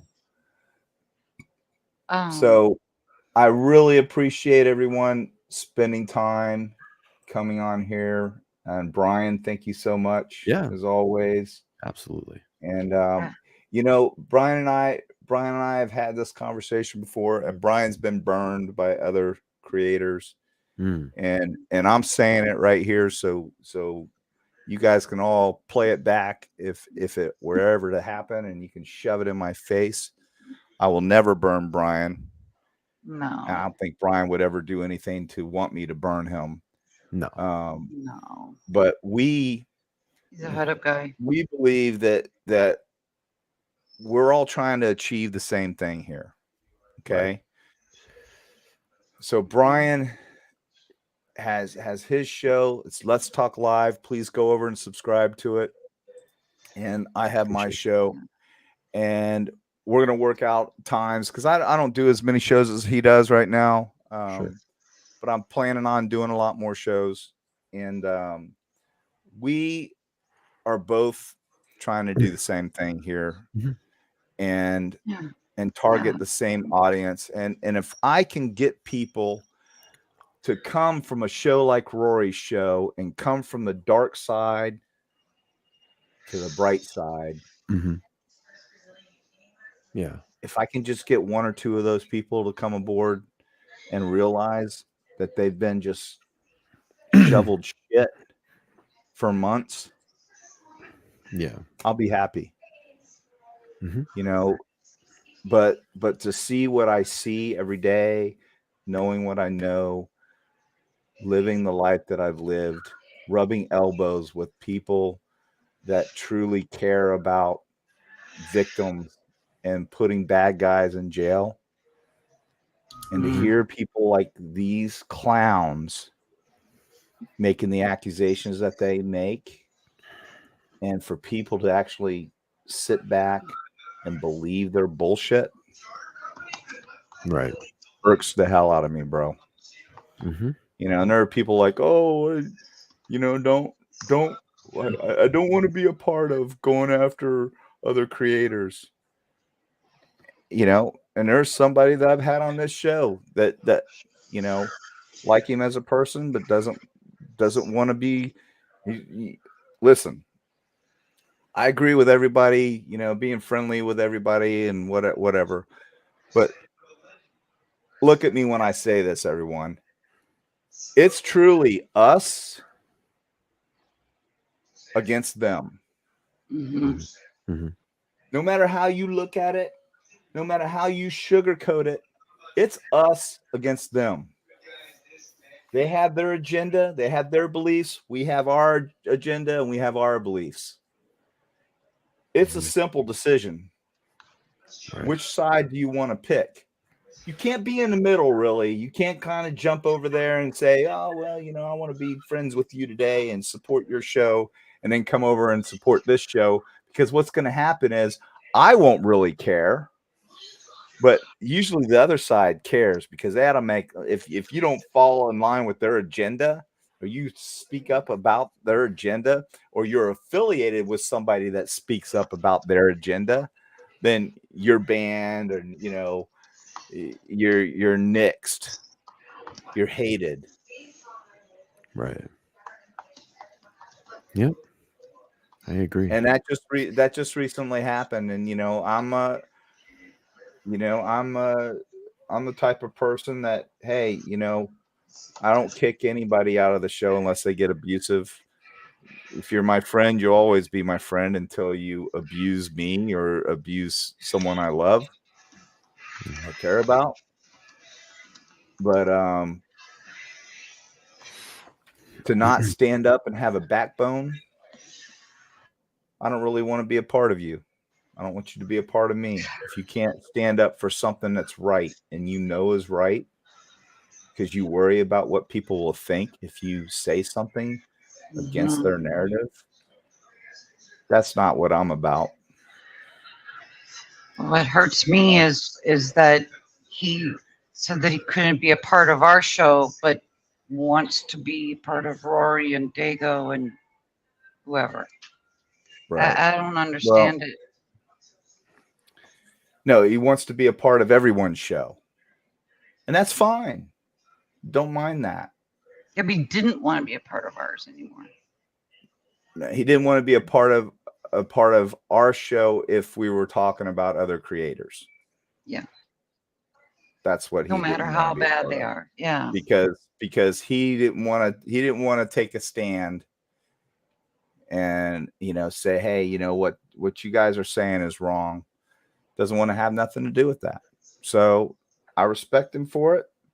And I told him we made the decision that, you know, if you feel that way, then we don't want you to be a part of the show, and you can go about your thing and do what you need to do. And that's fine. Love him as a person. Nice guy. But it is what it is. Don't need him. Nothing we can do about it. Like to have him, like to have the diversity every now and then. But you know, Yeah. it's sad because I'm the type of person that, you know, I stand for something. I stand for my morals. I stand for what I believe in. And I don't like what I'm seeing.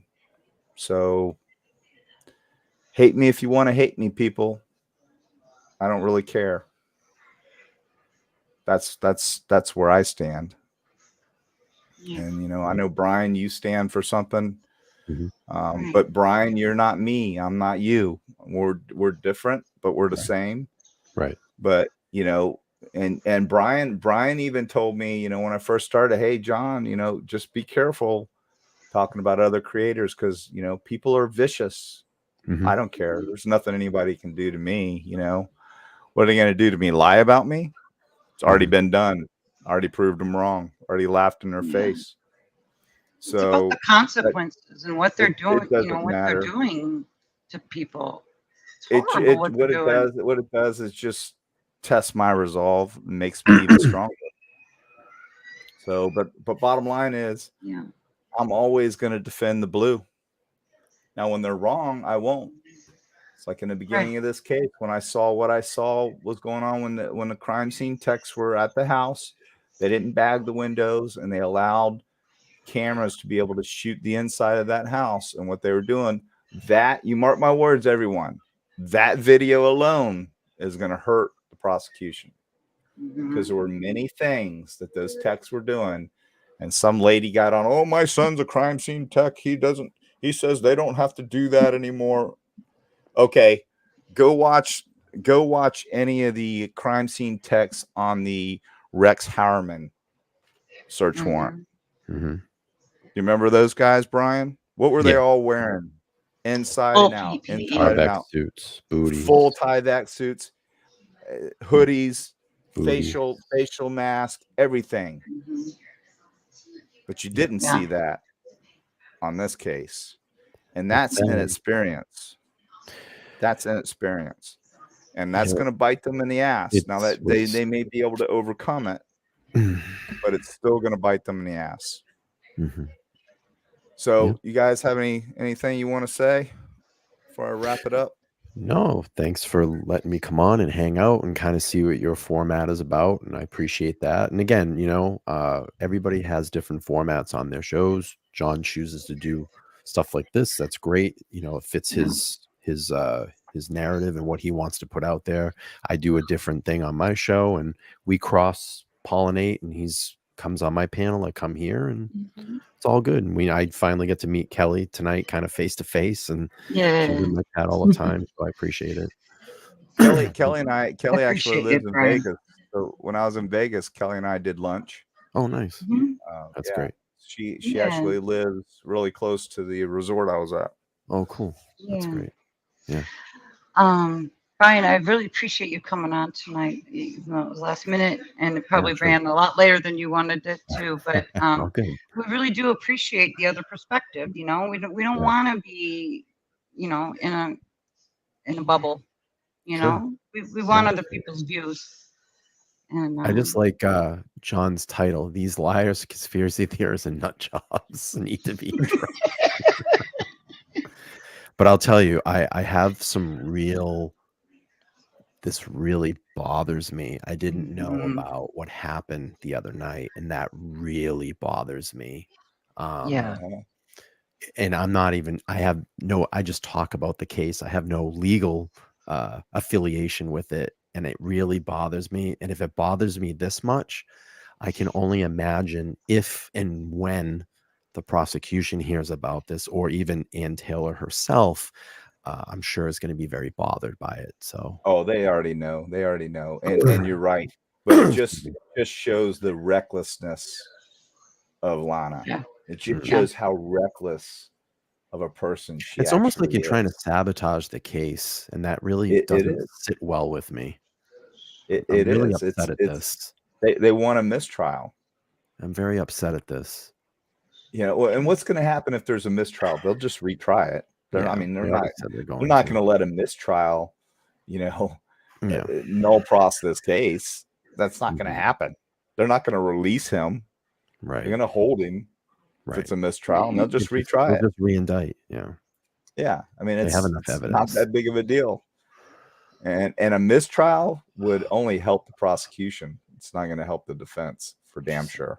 That really bothers me.